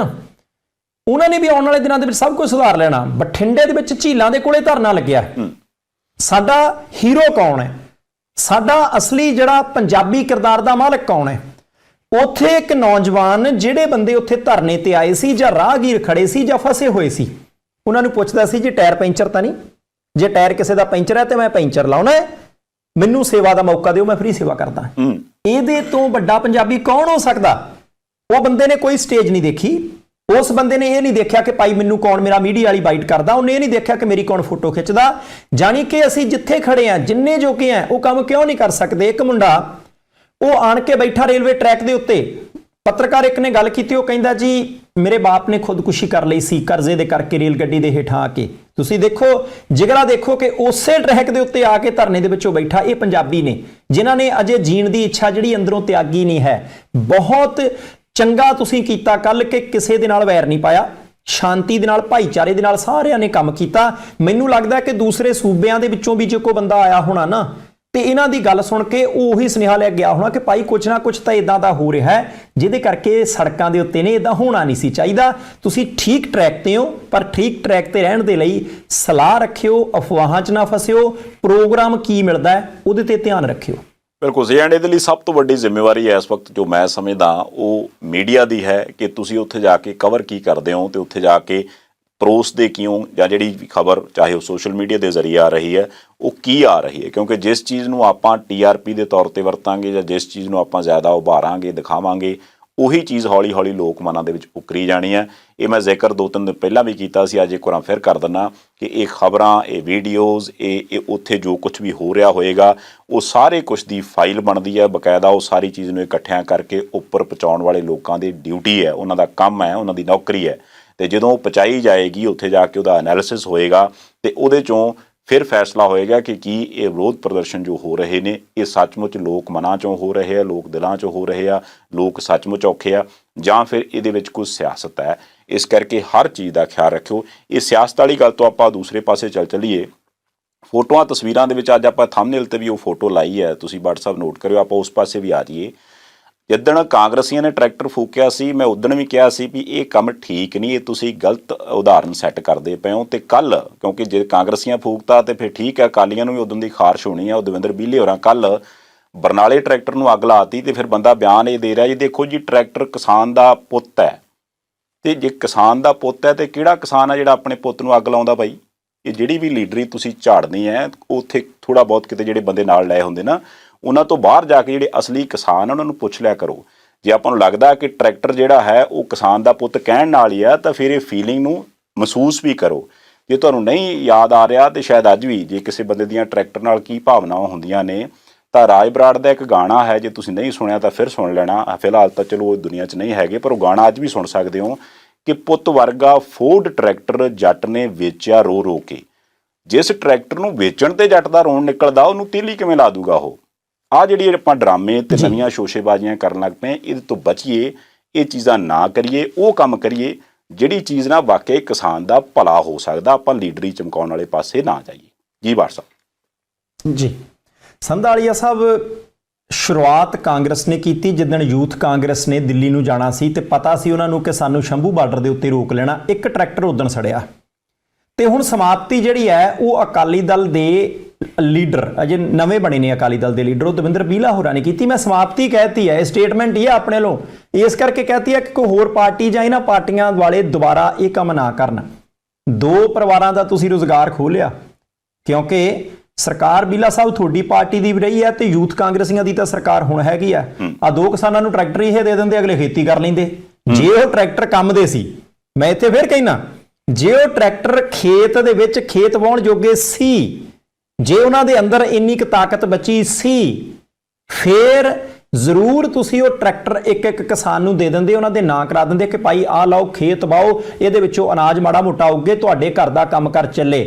ਟਰੈਕਟਰ ਲੁਹਿਆ ਗਿਆ, ਪੰਜਾਬ ਦੇ ਵਿੱਚ 150 ਥਾਵਾਂ ਤੇ ਬੰਦ ਸੀ, ਇਸੇ ਕਰਕੇ ਇਹਨਾਂ 2 ਥਾਵਾਂ ਦੀਆਂ ਖਬਰਾਂ ਸਭ ਤੋਂ ਟਰੈਕਟਰ ਲੂਤਾ। ਹੁਣ ਦੇਖੋ ਸੰਘਰਸ਼ ਕੀਤਾ ਕਿਸਾਨਾਂ ਨੇ ਸ਼ੁਰੂ, 8 ਦਿਨ ਪਟਿਆਲੇ ਤੇ ਬਾਦਲ ਪਿੰਡ ਧਰਨਾ ਰੱਖਿਆ, ਉੱਥੋਂ ਇਹ ਆਈ ਗੱਲ ਕਿ ਆਪਾਂ ਪੰਜਾਬ ਬੰਦ ਕਰਨਾ ਹੈ। ਕਿਸੇ ਕਿਸਾਨ ਨੇ ਟਰੈਕਟਰ ਨਹੀਂ ਲੋਇਆ, ਕਿਸਾਨ ਨੇ ਟਰੈਕਟਰ ਨਹੀਂ ਲੋਇਆ, ਟਰੈਕਟਰ ਜਾਂ ਅਕਾਲੀਆਂ ਨੇ ਲੋਇਆ ਜਾਂ ਕਾਂਗਰਸੀਆਂ ਨੇ ਲੋਇਆ। ਇਹਦਾ ਮਤਲਬ ਕੀ ਹੈ? ਇਹਦਾ ਮਤਲਬ ਇਹ ਹੈ ਕਿ ਕਿਸਾਨ ਤਾਂ ਇਹ ਚਾਹੁੰਦੇ ਨੇ, ਕਿਸਾਨ ਦੇ ਕੋਲ ਇੰਨੀ ਸਮਰੱਥਾ ਹੀ ਨਹੀਂ, ਮਜ਼ਦੂਰ ਦੇ ਕੋਲ ਵੀ ਸਮਰੱਥਾ ਨਹੀਂ।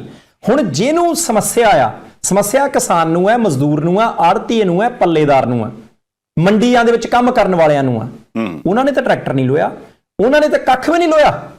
ਤੇ ਤੁਹਾਨੂੰ ਸਮੱਸਿਆ ਕੀ ਹੈ? ਤੁਸੀਂ ਬਾਅਦ ਵਿੱਚ ਆ ਕੇ ਨਾਲ ਰਲੇ ਹੋ, ਭਾਵੇਂ ਉਹ ਕਾਂਗਰਸੀ ਨੇ ਭਾਵੇਂ ਅਕਾਲੀ ਨੇ, ਤੁਸੀਂ ਟਰੈਕਟਰਾਂ ਨੂੰ ਅੱਗਾਂ ਲਾਈ ਜਾਂਦੇ ਹੋ।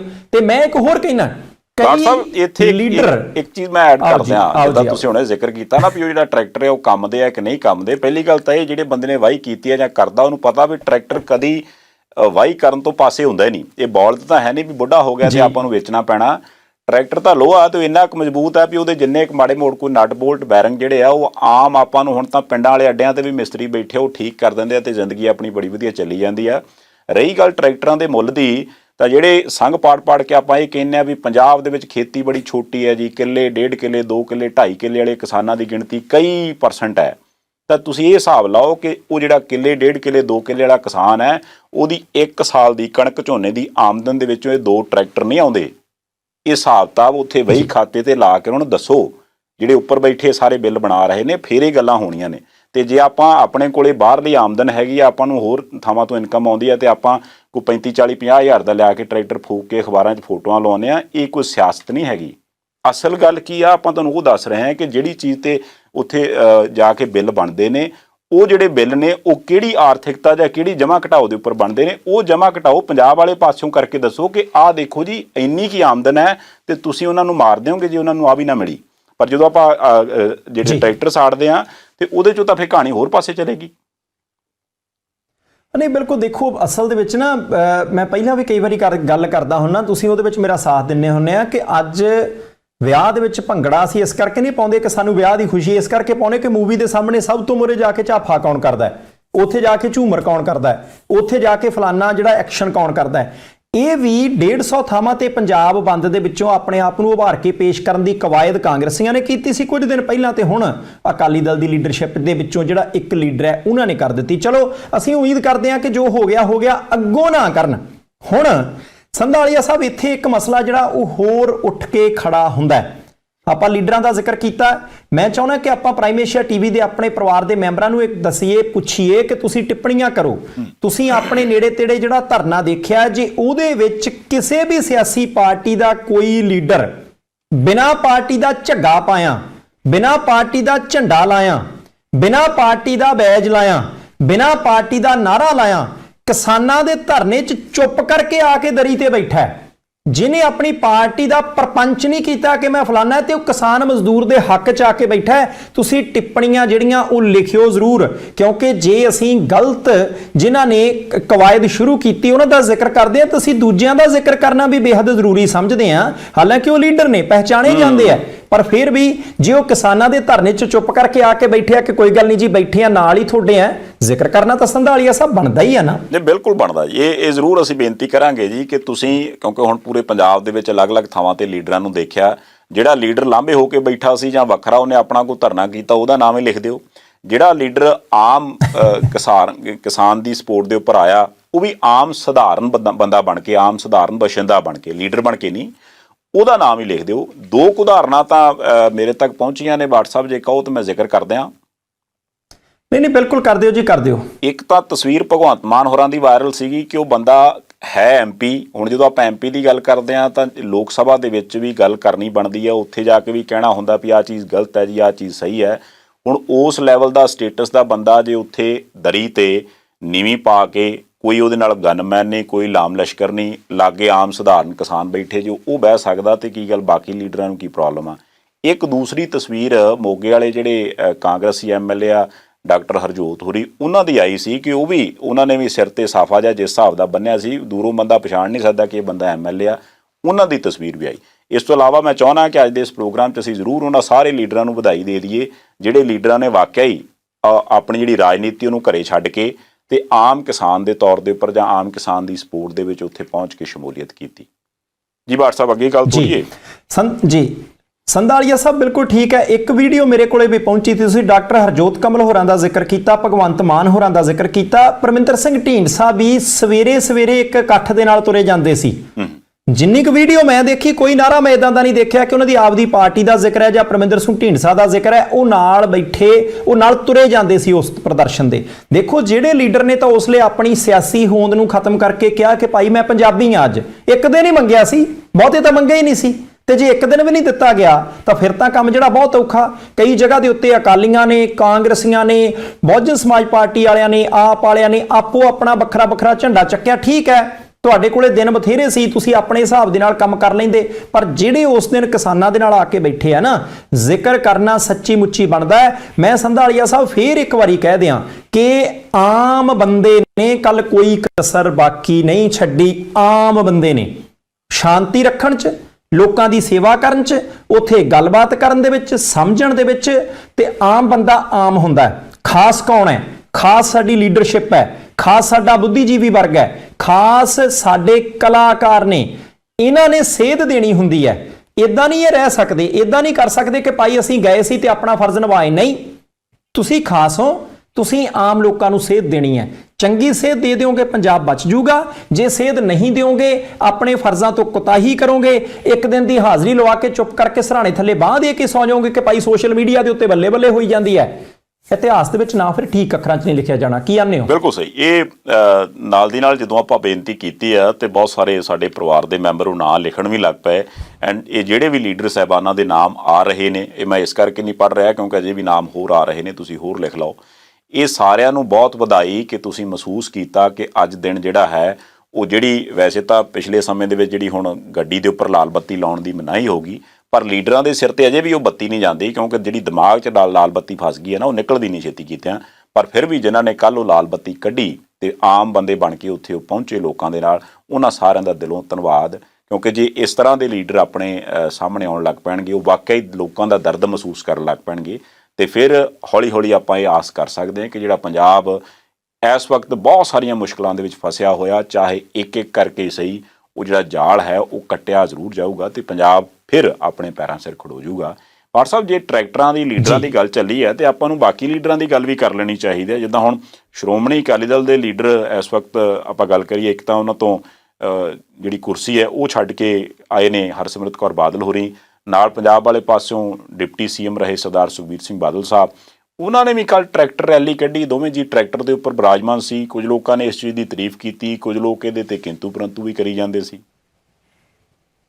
ਜੀ ਬਿਲਕੁਲ, ਦੇਖੋ ਗੱਲ ਇਹ ਹੈ ਕਿ ਕਾਰ ਤੋਂ ਟਰੈਕਟਰ ਤੱਕ ਦਾ ਸਫ਼ਰ ਜਿਹੜਾ ਸੁਖਾਲਾ ਨਹੀਂ ਸੀ। ਉਹ ਆਏ ਪਰ ਉਹ ਆਪਣੇ ਧਰਨੇ ਦੇ ਵਿੱਚ ਗਏ, ਆਪਣੇ ਪਾਰਟੀ ਦੇ ਪੱਧਰ ਤੇ ਗਏ ਕਿ ਕਿਸਾਨ ਵਰਗ ਨੇ ਜਿਹੜਾ ਕਈ ਦਿਨ ਪਹਿਲਾਂ ਦਾ ਕੰਮ ਸ਼ੁਰੂ ਕੀਤਾ ਉਧਰਲੇ ਪਾਸੇ ਗਏ। ਦੂਸਰਾ ਆਏ ਟਰੈਕਟਰ ਤੇ ਸੀ, ਗਏ ਕਹਿੰਦੇ ਆ ਕਿ ਕਾਰ ਸੀ। ਚਲੋ ਕੋਈ ਗੱਲ ਨਹੀਂ, ਸਾਹਮਣੇ ਆਏ ਨੇ, ਸੜਕ ਤੇ ਆਏ ਨੇ। ਹੁਣ ਸਵਾਲ ਇੱਥੇ ਪੈਦਾ ਹੁੰਦਾ, ਸੰਧਾਲੀਆ ਸਾਹਿਬ 4 ਡਿਮਾਂਡਾਂ ਸੀ। ਹੁਣ ਉਸ ਡਿਮਾਂਡ ਦੇ ਉੱਤੇ ਕਿਹੜੀ ਪਾਰਟੀ ਦਾ ਕੀ ਫਰਜ਼ ਬਣਦਾ ਹੈ? ਹੁਣ ਇੱਕ ਪ੍ਰੋਗਰਾਮ ਜਿੰਨਾ ਕੁ ਦਿੱਤਾ ਮੈਂ ਉਹਦੇ ਨਾਲ ਇਹਨਾਂ ਨੂੰ ਜੋੜ ਕੇ ਦੇਖਦਾ ਲੀਡਰਾਂ ਨੂੰ। ਮੈਨੂੰ ਪਤਾ ਤੁਸੀਂ ਛੇਤੀ ਕੈਪਟਨ ਸਾਹਿਬ ਤੇ ਵੀ ਆ ਜਾਣਾ। ਜੇ ਸੁਖਬੀਰ ਸਿੰਘ ਬਾਦਲ ਸਾਹਿਬ ਦਾ ਨਾਂ ਲਿਆ ਤੇ ਤੁਸੀਂ ਅਗਲਾ ਅੱਖਰ ਉਹਨਾਂ ਦਾ ਲਿਖਿਆ ਹੋਣਾ। ਨਹੀਂ, ਸਾਰਿਆਂ ਦਾ ਨਾਂ ਲੈਣਾ ਪੈਣਾ ਜੀ, ਕਿਉਂਕਿ ਜੇ ਨਾਂ ਲਵਾਂਗੇ ਫਿਰ ਅਗਲੇ ਇਤਰਾਜ਼ ਕਰਦੇ ਸਾਡਾ ਨਾਂ ਨਹੀਂ ਲਿਆ। ਨਹੀਂ ਉਹ ਤਾਂ ਬਿਲਕੁਲ ਠੀਕ ਹੈ। ਕਈ ਵਾਰੀ ਇਹ ਵੀ ਹੁੰਦਾ ਨਾ ਕਿ ਅੱਜ ਦੇ ਇਸ ਸਮਾਗਮ ਦੇ ਵਿੱਚ ਸਮਾਂ ਘੱਟ ਹੋਣ ਕਰਕੇ ਬੋਲਣ ਦਾ ਸਮਾਂ ਸਾਰਿਆਂ ਨੂੰ ਮਿਲੂਗਾ, ਪਰ ਅਸੀਂ ਧੰਨਵਾਦ ਕਰਦੇ ਹਾਂ ਕਿ ਫਲਾਨਾ ਜੀ ਆਪਣੇ ਉਸ ਹਿਸਾਬ ਨਾਲ ਆਪਾਂ ਕੰਮ ਚਲਾ ਦੇਣਾ ਹੀ। ਹੁਣ ਦੇਖੋ, ਇੱਕ ਐਲਾਨ ਕੀਤਾ ਗਿਆ ਕਿ 1 ਅਕਤੂਬਰ ਤੋਂ ਅਣਮਿੱਥੇ ਸਮੇਂ ਦੇ ਲਈ ਰੇਲਾਂ ਬੰਦ ਕਰਨੀਆਂ। ਇੱਕ ਐਲਾਨ ਇਦਾਂ ਦਾ ਵੀ ਪਤਾ ਲੱਗਿਆ ਸੀ, ਉਹ ਕਲੀਅਰ ਹੋਣਾ ਚਾਹੀਦਾ ਜ਼ਰੂਰ ਕਿ ਨਹੀਂ ਭਾਈ ਇਹਨਾਂ ਥਾਵਾਂ ਦੇ ਉੱਤੇ ਰੇਲਵੇ ਟਰੈਕ ਤੇ ਧਰਨਾ ਜਿਹੜਾ ਉਹ ਹੁਣ ਤੋਂ ਹੀ ਇੰਨੀ ਤਰੀਕ ਤੱਕ ਜਾਰੀ ਰਹੂਗਾ। ਕਿਸਾਨ ਜਥੇਬੰਦੀਆਂ ਐਨ ਸਪਸ਼ਟ ਆਪਣੇ ਵੱਲੋਂ ਕਰ ਦੇਣ ਕਿ ਕਿਹੜੀ ਭੂਮਿਕਾ ਕਿੱਦਾਂ ਹੈ। ਦੂਸਰੀ ਗੱਲ, ਪੰਜਾਬ ਸਰਕਾਰ ਦੇ ਲਈ ਇਹ ਗੱਲ ਆਖੀ ਗਈ ਸੀ ਕਿ ਤੁਸੀਂ ਵਿਧਾਨ ਸਭਾ ਦਾ ਛੇਤੀ ਸੈਸ਼ਨ ਸੱਦੋ, 3 ਆਰਡੀਨੈਂਸਾਂ ਦੇ ਖਿਲਾਫ ਮਤਾ ਪਾਸ ਕਰੋ, ਉਹ ਪੰਜਾਬ ਸਰਕਾਰ ਦੀ ਡਿਊਟੀ ਹੈ। ਤੀਸਰਾ, ਕਿਸਾਨਾਂ ਦੀ ਸਾਂਝੀ ਜਥੇਬੰਦੀ ਨੇ ਕਿਹਾ ਕਿ ਸਾਰੀਆਂ ਗ੍ਰਾਮ ਸਭਾਵਾਂ ਮਤੇ ਪਾਸ ਕਰਨ। ਦੇਖੋ, ਕੁਝ ਹੁੰਦਾ ਨਹੀਂ ਹੁੰਦਾ, ਡਾਕੂਮੈਂਟੇਸ਼ਨ ਬੜੀ ਜ਼ਰੂਰੀ ਹੈ, ਦਸਤਾਵੇਜ਼ੀ ਪ੍ਰੂਫ ਬੜੇ ਜ਼ਰੂਰੀ ਨੇ। ਭਲਕ ਨੂੰ ਕਿਸੇ ਨੇ ਸੁਪਰੀਮ ਕੋਰਟ ਜਾਣਾ, ਕਿਤੇ ਜਾਣਾ, ਸਾਡੇ ਲਈ ਗੱਲ ਕਰਨ ਨੂੰ ਹੋਊਗਾ ਕਿ 13,000 ਦੇ ਵਿੱਚੋਂ ਇੰਨੇ ਹਜ਼ਾਰ ਪਿੰਡਾਂ ਨੇ ਲਿਖ ਕੇ ਦਿੱਤਾ ਸੀ, ਫਿਰ ਕਾਨੂੰਨ ਬਣ ਗਿਆ। ਆਖਰੀ ਗੱਲ ਜਿਹੜੀ ਹੈ, ਹੁਣ ਸੂਬਿਆਂ ਤੋਂ ਬਾਅਦ ਕੇਂਦਰ ਦੀ ਸਰਕਾਰ ਨੂੰ ਵੀ ਕਿਹਾ ਗਿਆ ਕਿ ਭਾਈ ਏਦਾਂ ਨਾ ਕਰੋ। ਅਕਾਲੀ ਦਲ ਤੇ ਭਾਜਪਾ ਦਾ ਗੱਠਜੋੜ ਹੈਗਾ, ਕੈਪਟਨ ਸਾਹਿਬ ਵਿਧਾਨ ਸਭਾ ਦਾ ਸੈਸ਼ਨ ਕਿਉਂ ਨਹੀਂ ਬੁਲਾਉਂਦੇ ਸਮਝ ਨਹੀਂ ਆਉਂਦੀ। ਅਜੇ ਤੱਕ ਵੀ ਅਕਾਲੀ ਭਾਜਪਾ ਦਾ ਗੱਠਜੋੜ ਹੈ। ਹਾਲਾਂਕਿ ਸੁਖਬੀਰ ਸਿੰਘ ਬਾਦਲ ਸਾਹਿਬ ਨੇ ਭਾਸ਼ਣ ਦਿੰਦਿਆਂ ਕਿਹਾ ਸੀ, ਇੱਕ ਅਸਤੀਫਾ ਦਿੱਤਾ, ਮੋਦੀ ਸਾਹਿਬ ਨੂੰ ਹਿਲਾ ਕੇ ਰੱਖ ਦਿੱਤਾ, ਉਹਦੇ ਤੋਂ ਬਾਅਦ ਕਹਿੰਦੇ ਸਾਰੇ ਦੇਸ਼ ਦੇ ਵਿੱਚ ਗੱਲ ਚੱਲੀ ਹੈ। ਪਰ ਗੱਲ ਚੱਲੀ ਹੈ ਨਾ, ਕਾਨੂੰਨ ਤਾਂ ਉੱਥੇ ਹੀ ਖਲੋਤਾ ਹੈ। ਜੇ ਕੈਪਟਨ ਸਾਹਿਬ ਵੀ ਅਜੇ ਤੱਕ ਵਿਧਾਨ ਸਭਾ ਦਾ ਸੈਸ਼ਨ ਨਹੀਂ ਸੱਦ ਰਿਹਾ, ਜਾਂ ਤਾਂ ਉਹ ਕਹਿਣਗੇ ਉਹਦੇ ਨਾਲ ਹੋਣਾ ਕੁਝ ਨਹੀਂ, ਆਪਾਂ ਤੇ ਜੇ ਨਹੀਂ ਹੋਣਾ ਤਾਂ ਵੀ ਦੱਸ ਦੇਣ ਜੀ। ਉਧਰ ਵੀ ਆਉਨੇ ਆ ਬਾਟ ਸਾਹਿਬ, ਜਿਹੜੀਆਂ ਤੁਸੀਂ 2-3 ਗੱਲਾਂ ਕੀਤੀਆਂ, ਮੈਨੂੰ ਇਹ ਹੈ ਕਿ ਵੀ ਜਿੰਨੀ ਮੇਰੇ ਕੋਲੇ ਇਨਫੋਰਮੇਸ਼ਨ ਸੀ ਆਪਾਂ ਕਲੀਅਰ ਕਰ ਦਈਏ। ਇੱਕ ਤਾਂ ਜਿਹੜਾ ਕਿਸਾਨਾਂ ਦਾ ਅਗਲਾ ਸਟੈਪ ਹੈ, ਬਹੁਤ ਸਾਰੇ ਲੋਕ ਇਸ ਚੀਜ਼ ਦੇ ਵਿੱਚ ਨੇ ਕਿ ਵੀ ਹੁਣ ਅੱਗੇ ਕੀ ਕਰਨਾ, ਕਿਉਂਕਿ ਪਹਿਲਾਂ 26 ਤੱਕ ਸੀ, ਹੁਣ 29 ਦੀ ਆਵਾਜ਼ ਆਉਂਦੀ ਹੈ, ਫਿਰ 1 ਅਕਤੂਬਰ ਤੋਂ ਔਨਵਰਡਸ ਤਾਂ ਰੇਲ ਰੋਕੂ ਜਿਹੜਾ ਹੈ ਉਹ ਪੱਕਾ ਹੀ ਕੀਤਾ ਜਾ ਰਿਹਾ। ਕੱਲ੍ਹ ਸੁਖਦੇਵ ਸਿੰਘ ਕੋਕਰੀ ਕਲਾਂ ਹੋਰਾਂ ਦੇ ਨਾਲ ਗੱਲ ਹੋਈ ਸੀ, ਜੇ ਤੁਸੀਂ ਸੁਣੀ ਦੇਖੀ ਵੀ ਹੋਵੇ ਤਾਂ ਉਹਨਾਂ ਦੇ ਅਕੋਰਡਿੰਗਲੀ ਕਿਸਾਨ ਜਥੇਬੰਦੀਆਂ ਜਿਹੜੀਆਂ ਨੇ, ਇਹਨਾਂ ਦਾ ਹੁਣ ਜਿਹੜਾ ਅਗਲਾ ਏਜੰਡਾ ਹੈ ਜਾਂ ਅਗਲਾ ਜਿਹੜਾ ਪਲਾਨ ਹੈ ਉਹ ਇਹ ਹੈ ਕਿ ਵੀ ਜਿਹੜੀਆਂ ਰੇਲਾਂ ਨੇ ਉਹ ਹੁਣ 1 ਅਕਤੂਬਰ ਤੋਂ ਅੱਗੇ ਪੱਕੀਆਂ ਰੋਕੀਆਂ ਜਾਣਗੀਆਂ, ਪੂਰੇ ਪੰਜਾਬ ਦੇ ਵਿੱਚ ਰੋਕੀਆਂ ਜਾਣਗੀਆਂ। ਨਾਲ ਜਿਹੜੇ ਬੀਜੇਪੀ ਦੇ ਜਿੰਨੇ ਵੀ ਲੀਡਰ ਸਾਹਿਬਾਨ ਨੇ, ਚਾਹੇ ਉਹ ਮੌਜੂਦਾ ਐਮਐਲਏ ਨੇ, ਚਾਹੇ ਸਾਬਕਾ ਨੇ, ਚਾਹੇ ਕੋਈ ਸਾਬਕਾ ਮੰਤਰੀ ਹੈ, ਚਾਹੇ ਐਮਪੀ ਹੈ, ਉਹਨਾਂ ਦੇ ਘਰਾਂ ਦੇ ਅੱਗੇ ਉਹ ਕਹਿੰਦੇ ਕਿ ਅਸੀਂ ਜਾ ਕੇ ਧਰਨਾ ਪ੍ਰਦਰਸ਼ਨ ਕਰਾਂਗੇ, ਅਸੀਂ ਕਿਸੇ ਦਾ ਵਿਰੋਧ ਨਹੀਂ ਕਰਨਾ, ਸਿਰਫ ਉੱਥੇ ਬੈਠ ਕੇ ਤੇ ਪੁੱਛਣਾ ਜ਼ਰੂਰ ਹੈ ਕਿ ਵੀ ਹਜ਼ੂਰ ਜਿਸ ਸਟੇਟ ਦਾ ਤੁਸੀਂ ਖਾਂਦੇ ਹੋ ਪੀਂਦੇ ਹੋ, ਜੇ ਸਾਨੂੰ ਨਹੀਂ ਸਮਝ ਲੱਗ ਰਹੀ, ਤੁਸੀਂ ਮੋਦੀ ਸਾਹਿਬ ਦੇ ਨੇੜੇ ਹੋ ਤੇ ਸਾਨੂੰ ਤੁਸੀਂ ਸਮਝਾ ਦਿਓ ਘਰੋਂ ਬਾਹਰ ਆ ਕੇ ਕਿ ਵੀ ਕਿਹੜੀ ਚੀਜ਼ ਇੱਥੇ ਸਾਡੇ ਹਿੱਤ 'ਚ ਹੈ, ਜਿਹੜੀ ਚੀਜ਼ ਸਾਨੂੰ ਸਮਝ ਨਹੀਂ ਲੱਗ ਰਹੀ। ਇਹ ਉਹਨਾਂ ਦਾ ਪਲਾਨ ਹੈ। ਦੂਜੀ ਗੱਲ ਕੀਤੀ ਤੁਸੀਂ ਗ੍ਰਾਮ ਸਭਾ ਦੀ, ਬਾਟ ਸਾਹਿਬ, ਇਹਦੇ 'ਚ ਮੈਨੂੰ ਇੱਕ ਚੀਜ਼ ਵਧੀਆ ਲੱਗਦੀ ਹੈ ਕਿ ਜੇ ਗ੍ਰਾਮ ਸਭਾ ਦੇ ਮਤੇ ਪਾਇਆ, ਬਿੱਲ ਰੁਕਦਾ ਰੁਕੇ, ਨਹੀਂ ਰੁਕਦਾ ਨਾ ਰੁਕੇ, ਪਰ ਇੱਕ ਚੀਜ਼ ਜਿਹੜੀ ਉਹ ਫਾਇਦੇਮੰਦ ਹੋ ਜੂਗੀ, ਉਹ ਹੈ ਏਕਤਾ ਪਿੰਡਾਂ ਦੀ। ਆਮ ਤੌਰ ਤੇ ਪਿੰਡਾਂ ਦੇ ਵਿਚਲਾ ਜਿਹੜਾ ਏਕਾ ਖਤਮ ਹੋ ਗਿਆ ਨਾ, ਪੋਲੀਟੀਕਲ ਪਾਰਟੀਆਂ ਨੇ ਕੋਈ ਕਾਂਗਰਸੀ, ਕੋਈ ਅਕਾਲੀ, ਕੋਈ ਆਪ ਵਾਲਾ, ਕੋਈ ਦੂਜਾ ਤੀਜਾ ਬਣਾ ਲਿਆ, ਉਹਦਾ ਕਰਕੇ ਇੱਕ ਭਰਾ ਇੱਕ ਝੰਡੀ ਲਾਈ ਛੱਡਦਾ, ਦੂਜਾ ਭਰਾ ਦੂਜੀ ਝੰਡੀ ਲਾਈ ਛੱਡਦਾ, ਤੇ ਬਾਪੂ ਨੂੰ ਕਈ ਵਾਰ ਤੀਸਰੀ ਪਾਰਟੀ ਵਾਲੇ ਚੁੱਕ ਕੇ ਵੋਟ ਪਵਾ ਜਾਂਦੇ ਆ। ਉਹ ਕੰਮ ਖਤਮ ਹੋ ਜਾਊਗਾ। ਸੋ ਏਕਤਾ ਦੀ ਇਸ ਵਕਤ ਲੋੜ ਹੈ। ਜੇ ਗ੍ਰਾਮ ਸਭਾਵਾਂ ਦੇ ਆਪਾਂ ਮਤੇ ਪਾਉਂਦੇ ਹਾਂ ਤਾਂ ਉਹ ਜਾਣੇ ਇੱਕ ਜਗ੍ਹਾ ਤੇ ਸਿਰ ਜੋੜ ਕੇ ਆਪਾਂ ਬੈਠਾਂਗੇ ਤੇ ਸਹੀ। ਤੇ ਤੀਸਰੀ ਜਿਹੜੀ ਗੱਲ ਜਿੱਥੋਂ ਹੁਣ ਆਪਾਂ ਅੱਗੇ ਸ਼ੁਰੂ ਕਰਨੀ ਕੈਪਟਨ ਅਮਰਿੰਦਰ ਸਿੰਘ ਹੋਰਾਂ ਤੋਂ, ਕਿ ਉਹ ਹੁਣ ਜਿਹੜਾ ਇਜਲਾਸ ਹੈ ਉਹ ਕਿਉਂ ਨਹੀਂ ਸੱਦ ਰਹੇ, ਪਰ ਹੁਣ ਚਰਚਾ ਕਹਿੰਦੇ ਪੰਜਾਬ ਦੇ ਵਿੱਚ ਚੱਲ ਪਈ ਆ ਕਿ ਜਿਹੜਾ ਭਾਵੇਂ ਉਹ ਗੱਲ ਸਰਦਾਰ ਸੁਖਬੀਰ ਸਿੰਘ ਬਾਦਲ ਸਾਹਿਬ ਨੇ ਚਲਾਈ ਕਿ ਵੀ ਪੂਰੇ ਪੰਜਾਬ ਨੂੰ ਆਪਾਂ ਪ੍ਰਮੁੱਖ ਮੰਡੀ ਐਲਾਨ ਦਈਏ, ਉਹਦੇ ਤੇ ਹੁਣ ਗੱਲ ਚੱਲਣ ਲੱਗ ਪਈ ਹੈ। ਕਿਉਂਕਿ ਜਿਹੜਾ APMC ਐਕਟ ਹੈ 1961 ਵਾਲਾ, ਉਹਦੇ ਅਕੋਰਡਿੰਗਲੀ ਜਿਹੜੀ ਵੀ ਮੰਡੀ ਹੋਏਗੀ ਉਸ ਮੰਡੀ ਦੇ ਵਿੱਚ ਟੈਕਸ ਲਾਉਂਦੀ ਹੈ ਸਰਕਾਰ। ਤੇ ਜਿਹੜੇ ਨਵੇਂ ਬਿੱਲ ਆਏ ਨੇ ਇਹਦੇ ਵਿੱਚ ਇਹ ਕਿਹਾ ਗਿਆ ਕਿ ਮੰਡੀ ਤੋਂ ਬਾਹਰ ਜੋ ਵੀ ਖਰੀਦੋ ਫਰੋਖਤ ਹੋਊਗੀ ਉਹਦੇ ਉੱਪਰ ਟੈਕਸ ਨਹੀਂ ਲਾਇਆ ਜਾ ਸਕਦਾ। ਤੇ ਜੇ ਸਟੇਟ ਗਵਰਨਮੈਂਟ ਜਿਹੜੀ ਹੈ, ਮੈਂ ਥੋੜ੍ਹਾ ਜਿਹਾ ਕਲੀਅਰ ਕਰਦਾ ਕਿ ਕੀ ਕਰਨ ਜਾ ਰਹੀ, ਕਿ ਪੂਰੇ ਪੰਜਾਬ ਨੂੰ ਜੇ ਉਹ ਪ੍ਰਮੁੱਖ ਮੰਡੀ ਐਲਾਨ ਦਿੰਦੀ ਆ ਤਾਂ ਹਰ ਜਗ੍ਹਾ ਜਿਹੜੀ ਵੀ ਹੋਏਗੀ ਪੰਜਾਬ ਦੇ ਵਿੱਚ ਉਹ ਇੱਕ ਮੰਡੀ ਹੋਏਗੀ ਆਪਣੇ ਆਪ ਦੇ ਵਿੱਚ, ਤੇ ਆਪਣੇ ਆਪ ਹੀ ਉਹ APMC ਐਕਟ 1961 ਦੇ ਅੰਡਰ ਉਸ ਜਗ੍ਹਾ ਦੇ ਉੱਪਰ ਵੀ ਉਹੀ ਰੂਲ ਐਪਲੀਕੇਬਲ ਹੋਣਗੇ ਜੋ ਮੰਡੀ ਦੇ ਵਿੱਚ ਹੁੰਦੇ ਆ। ਤੇ ਫਿਰ ਜਿਹੜਾ ਕੇਂਦਰ ਇਹ ਕਹਿ ਰਿਹਾ ਕਿ ਮੰਡੀ ਤੋਂ ਬਾਹਰ ਜਿਵੇਂ ਮਰਜ਼ੀ ਕੋਈ ਖਰੀਦੋ ਫਰੋਖਤ ਕਰੇ, ਉਹ ਨਹੀਂ ਹੋ ਸਕਦੀ। ਇਸ ਇੱਕ ਕਾਨੂੰਨੀ ਘੁੰਡੀ ਦੇ ਉੱਪਰ ਜਿਹੜਾ ਕੰਮ ਆ ਉਹ ਚੱਲ ਰਿਹਾ। ਭੱਟ ਸਾਹਿਬ ਕੀ ਕਹਿਣਾ ਚਾਹੋਗੇ ਇਹਦੇ 'ਤੇ? ਦੇਖੋ, ਇਹ ਗੱਲ ਤੁਹਾਡੀ ਬਿਲਕੁਲ ਠੀਕ ਹੈ, ਪਰ ਇੱਥੇ ਸਾਨੂੰ ਬਹੁਤ ਚੰਗੇ ਤਰੀਕੇ ਸਮਝਣਾ ਪਊਗਾ। ਪਿਛਲੇ ਦਿਨਾਂ ਦੇ ਵਿੱਚ ਕੁਝ ਗੱਲਾਂ ਆਈਆਂ ਸੀ, ਅਸੀਂ ਸਿਆਸੀ ਪਾਰਟੀਆਂ ਦੇ ਲੀਡਰਾਂ ਨੂੰ ਨਿੰਦਦੇ ਨਹੀਂ, ਸਾਰਿਆਂ ਨੂੰ ਇਕੱਠੇ ਹੋਣਾ ਪੈਣਾ। ਸਾਨੂੰ ਸਿਆਸੀ ਲੀਡਰਾਂ ਦੀ ਵੀ ਲੋੜ ਹੈ, ਕਲਾਕਾਰਾਂ ਦੀ ਵੀ, ਆਮ ਲੋਕਾਂ ਦੀ, ਬੁੱਧੀਜੀਵੀਆਂ ਦੀ। ਪਰ ਜਦੋਂ ਕਾਂਗਰਸੀਆਂ ਨੇ, ਰੰਧਾਵਾ ਸਾਹਿਬ ਨੇ, ਮੌਜੂਦਾ ਕੈਬਨਿਟ ਮੰਤਰੀ ਨੇ ਕਿਹਾ ਸੀ ਕਿ ਆਹ ਦੇਖੋ 2013 ਦੇ ਵਿੱਚ ਬਾਦਲ ਸਾਹਿਬ ਦੀ ਸਰਕਾਰ ਨੇ ਕੀ ਕੀਤਾ, ਬਹੁਤ ਚੇਤੇ ਰੱਖਣ ਵਾਲੀ ਗੱਲ ਹੈ।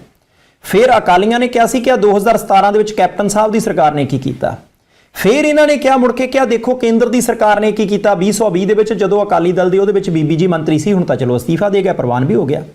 ਸੰਧਾਲੀਆ ਸਾਹਿਬ ਦੇਖੋ, ਪ੍ਰਧਾਨ ਮੰਤਰੀ ਸਾਹਿਬ ਨੇ, ਮੋਦੀ ਸਾਹਿਬ ਨੇ ਫਿਰ ਕਿਹਾ ਕਿ ਕਿਸਾਨਾਂ ਨੂੰ ਗੁੰਮਰਾਹ ਕੀਤਾ ਜਾ ਰਿਹਾ ਹੈ, ਕਿਉਂਕਿ ਬਹੁਤ ਸਾਰੇ ਸੱਜਣ ਪੁੱਛਦੇ ਨੇ ਕਿ ਬੰਦ ਹੋ ਗਿਆ ਪੰਜਾਬ, ਇੱਕੋ ਦਿਨ ਦਾ ਹੀ ਬੰਦ ਸੀ, ਕਿ ਉਹਦੇ ਤੋਂ ਬਾਅਦ ਨਤੀਜਾ ਕੀ ਨਿਕਲਿਆ।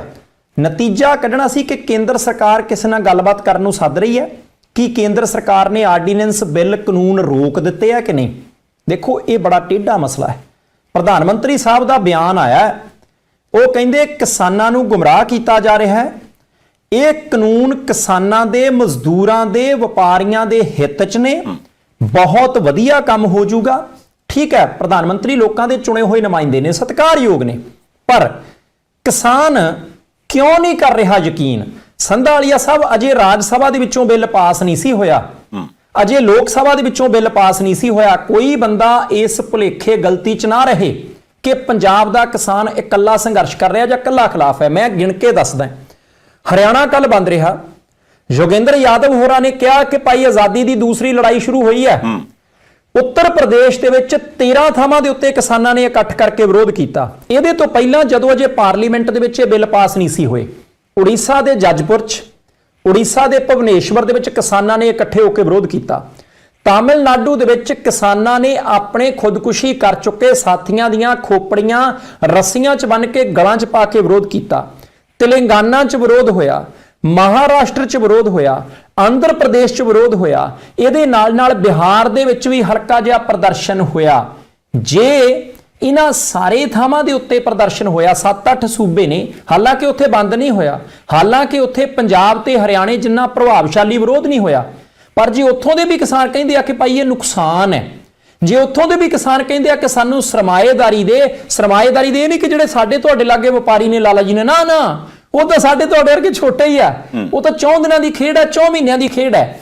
ਇਸ ਕਰਕੇ ਜਦੋਂ ਸਾਰੇ ਸੂਬਿਆਂ ਦੇ ਵਿੱਚ ਵੀ ਕਿਸਾਨਾਂ ਨੇ ਕਿਹਾ ਕਿ ਭਾਈ ਨਹੀਂ, ਤਾਂ ਫਿਰ ਤੁਸੀਂ ਭਾਈ ਉਹਨੂੰ ਕਮੇਟੀ ਦੇ ਕੋਲੇ ਭੇਜ ਦਿਓ, ਉਹਨਾਂ ਦੇ ਇਤਰਾਜ਼ ਸੁਣ ਲਓ, ਉਹਨਾਂ ਦੇ ਤੌਖਲੇ ਦੂਰ ਕਰ ਦਿਓ, ਉਹਦੇ ਵਿੱਚ ਮੱਦ ਪਾ ਦਿਓ ਕਿ ਇੰਨਾ ਮੁੱਲ ਨਿਰਧਾਰਿਤ ਕਰਾਂਗੇ, ਇਹਦੇ ਤੋਂ ਘੱਟ ਤੁਹਾਡੀ ਕੋਈ ਪ੍ਰਾਈਵੇਟ ਬੰਦਾ ਵੀ ਨਹੀਂ ਖਰੀਦ ਸਕਦਾ, ਉਹ ਚੀਜ਼ ਵਿੱਚ ਪਾਈ ਕਿਉਂ ਨਹੀਂ ਜਾਂਦੀ। ਇੱਕ ਗੱਲ ਹੋਰ, ਸੰਧਾਲੀਆ ਸਾਹਿਬ, ਬੀਬੀ ਨਿਰਮਲਾ ਸੀਤਾਰਮਨ ਜੀ, ਭਾਰਤ ਦੇ ਫਾਈਨਾਂਸ ਮਿਨਿਸਟਰ ਜੀ, ਵਿੱਤ ਮੰਤਰੀ, 2019 ਚ, ਹੁਣ ਤੋਂ 10 ਕੁ ਮਹੀਨੇ ਪਹਿਲਾਂ, ਮੇਰੇ ਖਿਆਲ ਦਸੰਬਰ ਜਾਂ ਨਵੰਬਰ ਦਾ ਮਹੀਨਾ ਸੀ, ਦੇਸ਼ ਦੀ ਰਾਜਧਾਨੀ ਦਿੱਲੀ ਦੇ ਵਿੱਚ ਉਹਨਾਂ ਦੀ ਇੱਕ ਵੀਡੀਓ ਹੈ, ਇੱਕ ਬਹੁਤ ਵੱਡੇ ਪ੍ਰੋਗਰਾਮ ਦੇ ਵਿੱਚ ਆ ਜਿਹੜੀਆਂ ਤੁਸੀਂ ਆ ਮੰਡੀਆਂ ਦਾ ਜ਼ਿਕਰ ਕੀਤਾ, APMC, ਉਹ ਮੰਡੀਆਂ ਜਿਹੜੀਆਂ ਨੇ, ਉਹ ਮੰਡੀਆਂ ਦੇ ਬਾਰੇ ਉਹਨਾਂ ਦੀ ਰਿਕਾਰਡ ਹੈ ਵੀਡੀਓ, ਸਮਾਗਮ ਦੇ ਵਿੱਚ ਬੋਲਦੇ ਆ ਕਿ ਅਸੀਂ ਸੂਬਾ ਸਰਕਾਰਾਂ ਨੂੰ ਕਹਿ ਰਹੇ ਹਾਂ ਕਿ ਇਹਨਾਂ ਮੰਡੀਆਂ ਨੇ ਕਿਸੇ ਵੇਲੇ ਵਧੀਆ ਕੰਮ ਕੀਤਾ ਸੀ, ਪਰ ਹੁਣ ਹੌਲੀ-ਹੌਲੀ ਤੁਸੀਂ ਇਸ ਸਿਸਟਮ ਨੂੰ ਖਤਮ ਕਰ ਦਿਓ।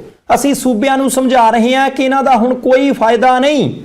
ਜੇ ਦੇਸ਼ ਦੀ ਬੀਬੀ ਜੀ ਕੈਬਨਿਟ ਮੰਤਰੀ ਇੱਕ ਸਮਾਗਮ ਦੇ ਵਿੱਚ ਵੀਡੀਓ 'ਚ ਕਹਿ ਰਹੇ ਨੇ, 8-10 ਮਹੀਨੇ ਪਹਿਲਾਂ ਕਹਿ ਰਹੇ ਨੇ, ਉਹ ਵੀਡੀਓ ਔਨ ਰਿਕਾਰਡ ਹੈ, ਅਖਬਾਰਾਂ ਦੇ ਵਿੱਚ ਉਹਦੀਆਂ ਰਿਪੋਰਟਾਂ ਛਪੀਆਂ ਸੀ, ਤੇ ਅੱਜ ਪ੍ਰਧਾਨ ਮੰਤਰੀ ਸਾਹਿਬ ਕਹਿੰਦੇ ਆ ਕਿ ਘੱਟੋ-ਘੱਟ ਸਮਰਥਨ ਮੁੱਲ ਨੂੰ ਇਹਨਾਂ ਮੰਡੀਆਂ ਨੂੰ ਕੋਈ ਖਤਰਾ ਨਹੀਂ। ਫਿਰ ਦੋਵੇਂ ਵੀਡੀਓਜ਼ ਇੱਕ ਦੂਜੇ ਦੇ ਆਪਾ ਵਿਰੋਧੀ ਨੇ, ਫਿਰ ਕਿਵੇਂ ਉਹ ਬੰਦੇ ਸਾਰੇ ਜਿਹੜੇ ਉਹ ਯਕੀਨ ਕਰਨ? ਕਿਤੇ ਨਾ ਕਿਤੇ ਸਾਰੀਆਂ ਚੀਜ਼ਾਂ ਜਿਹੜੀਆਂ ਕਿਸਾਨਾਂ ਨੂੰ, ਆਮ ਲੋਕਾਂ ਨੂੰ ਸੜਕ ਤੇ ਆਉਣ ਦੇ ਲਈ ਮਜਬੂਰ ਕਰ ਰਹੀਆਂ। ਬਾਠ ਸਾਹਿਬ ਇਹ ਸਾਰੀਆਂ ਗੱਲਾਂ ਦੇ ਵਿੱਚ ਨਾ ਇੱਕ ਚੀਜ਼ ਮੈਂ ਜ਼ਰੂਰ ਇੱਥੇ ਕਹਿਣੀ ਚਾਹੁੰਦਾ, ਮੈਂ ਚਾਹੂੰਗਾ ਕਿ ਜੇ ਇਸ ਵੀਡੀਓ ਨੂੰ ਤੁਸੀਂ ਅੱਗੇ ਪਹੁੰਚਾਉਣਾ ਚਾਹੋ ਤੇ ਜ਼ਰੂਰ ਪਹੁੰਚਾਉਣਾ। ਜਿਹੜੀਆਂ ਇਸ ਵਕਤ ਦੋ ਪ੍ਰਮੁੱਖ ਗੱਲਾਂ ਨੇ, ਕਿਉਂਕਿ ਕਈ ਬੰਦੇ ਕਹਿ ਰਹੇ ਵੀ ਇਹ ਸੰਘਰਸ਼ ਚੱਲ ਰਿਹਾ ਹੈ, ਸਾਰਾ ਕੁਝ ਹੋ ਰਿਹਾ ਤੇ ਇਹਦੇ ਵਿੱਚ ਹੱਲ ਕੀ ਆ। ਜਿੱਦਾਂ ਹੁਣੇ ਬਾਠ ਸਾਹਿਬ ਤੁਸੀਂ APMC ਐਕਟ ਦੀ ਗੱਲ ਕੀਤੀ, ਉਹਨਾਂ ਮੰਡੀਆਂ ਦੀ ਗੱਲ ਕੀਤੀ, ਤਾਂ ਨਵਾਂ ਮੰਡੀਕਰਨ ਸਿਸਟਮ ਜਿਹੜਾ ਕਿ ਇਸ ਵਕਤ ਕੇਂਦਰ ਸਰਕਾਰ ਲਾਗੂ ਕਰਨ ਦੀ ਗੱਲ ਕਰਦੀ ਹੈ, ਜੀ ਸਦਕੇ ਕਰੇ, ਸਾਨੂੰ ਉਹਦੇ 'ਤੇ ਕੋਈ ਇਤਰਾਜ਼ ਨਹੀਂ, ਕਿਉਂਕਿ ਜੇ ਇੰਨੇ ਸਿਆਣੇ ਸਿਰ ਕਹਿ ਰਹੇ ਨੇ ਕਿ ਵੀ ਇਹਦੇ 'ਚ ਬਹੁਤ ਫਾਇਦਾ ਵੀ ਯਾਰ, ਐਵੇਂ ਪੰਜਾਬ ਵਾਲੇ ਹਰਿਆਣੇ ਵਾਲੇ ਰੌਲਾ ਪਾਈ ਜਾਂਦੇ ਨੇ, ਸਾਨੂੰ ਇਹਨਾਂ ਦੀ ਪਰਵਾਹ ਕਰਨ ਦੀ ਲੋੜ ਨਹੀਂ। ਅਸੀਂ ਨਵੇਂ ਤਰੀਕੇ ਨਾਲ ਤੁਹਾਨੂੰ ਦੱਸਦੇ ਹਾਂ ਕਿ ਜਦੋਂ ਕਿਸਾਨ ਦੇ ਕੋਲ ਗਾਹਕ ਹੀ ਗਾਹਕ ਹੋਣਗੇ, ਤੇ ਦੇਖਿਓ ਜਿਹੜੀ ਕਣਕ ਇਸ ਵਕਤ 1975 ਰੇਟ ਕੱਢੀ ਬੈਠਿਆ, ਪਿਛਲਾ 1925 ਸੀਗਾ, ਹੋ ਸਕਦਾ 2025 ਰੁਪਏ ਅਗਲਾ ਖਰੀਦ ਕੇ ਲੈ ਜਾਏ, 2500 ਨੂੰ ਵੀ ਖਰੀਦ ਕੇ ਲੈ ਜਾਵੇ। ਮੈਂ ਕਹਿੰਦਾ ਜੀ ਸਦਕੇ ਲੈ ਕੇ ਜਾਵੇ। ਬਸ ਦੋ ਇਸ ਵਕਤ ਮੰਗਾਂ ਨੇ, ਇੱਕ ਤਾਂ ਜਿਹੜਾ ਬਿੱਲ ਹੈ ਉਸ ਬਿੱਲ ਦੇ ਵਿੱਚ ਇਹ ਜ਼ਰੂਰ ਮੋਟੀ ਕਰਕੇ ਲਾਈਨ ਪਾ ਦਿੱਤੀ ਜਾਵੇ ਕਿ ਜਿਹੜੀ MSP ਕੇਂਦਰ ਸਰਕਾਰ ਨਿਰਧਾਰਿਤ ਕਰੇਗੀ, ਜੇ ਉਹ 1975 ਹੈ ਤਾਂ 1976 ਰੁਪਈਆਂ ਦੇ ਉੱਪਰ ਜਿਹੜਾ ਮਰਜ਼ੀ ਵਪਾਰੀ ਖਰੀਦ ਕੇ ਲੈ ਜਾਵੇ, ਕਿਸਾਨ ਕਿਸੇ ਨੂੰ ਕੋਈ ਇਤਰਾਜ਼ ਨਹੀਂ, ਭਾਵੇਂ ਮੰਡੀ 'ਚੋਂ ਲੈ ਜਾਓ, ਭਾਵੇਂ ਘਰੋਂ ਲੈ ਜਾਓ। ਹਾਂ, ਜੇ ਉਹ 1974 ਕਰੇਗਾ ਤੇ ਫਿਰ ਉਹਦੇ 'ਤੇ ਕੇਸ ਹੋ ਸਕਦਾ। ਜੇ ਤੇ ਇੰਨੀ ਗਰੰਟੀ ਦੇ ਦੇਣ ਤੇ ਫਿਰ ਮੇਰੇ ਖਿਆਲ ਨਾਲ ਅੰਦੋਲਨ ਜਿਹੜਾ ਕਿਸਾਨ ਕਰ ਰਹੇ ਉਹਨਾਂ ਨੂੰ ਵੀ ਸਮਝ ਆ ਜਾਏਗੀ ਵੀ ਹਾਂਜੀ ਸਾਡੀ ਮੰਗ ਮੰਨੀ ਗਈ। ਦੂਜੀ ਰਹੀ ਗੱਲ ਕੰਟਰੈਕਟ ਫਾਰਮਿੰਗ ਦੀ, ਉਹ ਕਹਿੰਦੇ ਜੀ ਕਿਸਾਨ ਦੇ ਨਾਲ ਕੰਟਰੈਕਟ ਕਰ ਲਏਗੀ ਕੰਪਨੀ, ਤੇ ਫਿਰ ਜਦੋਂ ਉਹਦੀ ਉਪਜ ਪੈਦਾ ਹੋਏਗੀ, ਉਹਦੀ ਗ੍ਰੇਡਿੰਗ ਹੋਏਗੀ, ਤੇ ਉਸ ਗ੍ਰੇਡਿੰਗ ਤੋਂ ਬਾਅਦ ਨਿਰਧਾਰਿਤ ਮੁੱਲ ਤੇ ਖਰੀਦ ਲਈ ਜਾਊਗੀ। ਮੈਂ ਕਹਿੰਦਾ ਵੀ ਜੇ ਵੱਡੇ ਵੱਡੇ ਕਾਰਪੋਰੇਟ ਘਰਾਣੇ ਜਿਹੜੇ ਨੇ ਉਹ ਪ੍ਰੀਪੇਡ ਮੋਬਾਈਲ ਸਰਵਿਸ ਚਲਾ ਸਕਦੇ ਆ ਕਿ ਵੀ ਪੈਸੇ ਪਹਿਲਾਂ ਦਿਓ ਤੇ ਬਾਕੀ ਕੰਮ ਬਾਅਦ 'ਚ, ਸੇਵਾਵਾਂ ਬਾਅਦ 'ਚ। ਅੱਜ ਕੱਲ੍ਹ ਤਾਂ ਇਲੈਕਟ੍ਰਿਸਿਟੀ ਯਾਨੀ ਕਿ ਬਿਜਲੀ ਦੇ ਮੀਟਰ ਵੀ ਪ੍ਰੀਪੇਡ ਆਉਣ ਲੱਗ ਪਏ ਕਿ ਪਹਿਲਾਂ ਤੁਸੀਂ ਪੈਸੇ ਦਿਓ ਤੇ ਉਸ ਤੋਂ ਬਾਅਦ ਬਾਕੀ ਸੇਵਾਵਾਂ ਬਾਅਦ 'ਚ। ਜੇ ਕਿਸਾਨ ਦੇ ਨਾਲ ਵੀ ਆਪਾਂ ਇਦਾਂ ਕਰਨਾ ਤੇ ਉਹ ਜ਼ਮੀਨ ਉਹਦੀ ਹੈ, ਉਹ ਜਗ੍ਹਾ ਉਹਦੀ ਹੈ, ਤੇ ਉਸ ਜ਼ਮੀਨ ਦੇ ਨਾਲ ਤੁਸੀਂ ਕੰਟਰੈਕਟ ਕਰ ਲਓ ਵੀ ਠੀਕ ਹੈ ਤੇਰੀ 10 ਕਿੱਲੇ 5 ਕਿੱਲੇ 4 ਕਿੱਲੇ ਜ਼ਮੀਨ ਅਸੀਂ ਲਈ, ਇਹਦੇ 'ਚੋਂ ਸਾਡੇ ਕਾਗਜ਼ਾਂ ਦੇ ਹਿਸਾਬ ਨਾਲ ਇੰਨੀ ਕਣਕ ਹੁੰਦੀ, ਇੰਨਾ ਝੋਨਾ ਹੁੰਦਾ ਤੇ ਇੰਨਾ ਇਹਦਾ ਮੁੱਲ ਹੈ, ਆਹ ਪੈਸੇ ਤੂੰ ਲੈ ਲਾ। ਉਹ ਪੈਸੇ ਉਹਦੇ ਖਾਤੇ 'ਚ ਪਹਿਲਾਂ ਪਾ ਦਿਓ, ਉਸ ਤੋਂ ਬਾਅਦ ਤੁਹਾਡਾ ਉੱਥੇ ਭਾਵੇਂ ਹਜ਼ਾਰਾਂ ਕਰੋੜ ਦਾ ਜੋ ਕਣਕ ਝੋਨਾ ਨਿਕਲ ਆਵੇ ਸਾਰਾ ਲੈ ਜਾਓ, ਕਿਸਾਨ ਨੂੰ ਕੀ ਇਤਰਾਜ਼ ਆ ਉਹਦੇ ਵਿੱਚ। ਜੇ ਤਾਂ ਇਦਾਂ ਆਪਾਂ ਕਰ ਲੈਣੇ ਤੇ ਫਿਰ ਕੰਟਰੈਕਟ ਫਾਰਮਿੰਗ ਤੇ ਵੀ ਇਤਰਾਜ਼ ਨਹੀਂ ਹੋਣਾ ਤੇ ਨਾ ਸਾਨੂੰ MSP ਤੇ ਇਤਰਾਜ਼ ਆ। ਇਹ ਦੋ ਗੱਲਾਂ ਵੀ ਮੇਰੇ ਖਿਆਲ ਨਾਲ ਇੱਕ ਵਾਰ ਵਿਚਾਰ ਲੈਣੀਆਂ ਚਾਹੀਦੀਆਂ। ਕੀ ਕਹਿਣਾ ਚਾਹੋਗੇ? ਨਹੀਂ, ਬਹੁਤ ਜ਼ਰੂਰੀ ਹੈ ਜੀ। ਦੇਖੋ, ਕਿਸਾਨ ਜਿਹੜਾ ਨਾ ਆਲੂ ਬੀਜਦਾ, ਉਹ ਮਿੱਟੀ ਦੇ ਵਿੱਚ ਵੜ ਕੇ ਨਹੀਂ ਦੇਖ ਸਕਦਾ ਕਿ ਆਲੂ ਐਡਾ ਹੋ ਗਿਆ ਕਿ ਗੋਲੀ ਰਹਿ ਗਿਆ। ਉਹਨੂੰ ਨਹੀਂ ਪਤਾ ਕਿ ਆਲੂ ਹੇਠਾਂ ਗੋਲ ਹੈ ਕਿ ਟੇਢਾ ਹੋ ਗਿਆ। ਉਹ ਨਹੀਂ ਚਾਹੁੰਦਾ ਕਿ ਟੇਢਾ ਹੋਵੇ, ਉਹ ਨਹੀਂ ਚਾਹੁੰਦਾ ਕਿ ਗੋਲੀ ਰਹੇ ਉਸ ਆਲੂ ਦੀ।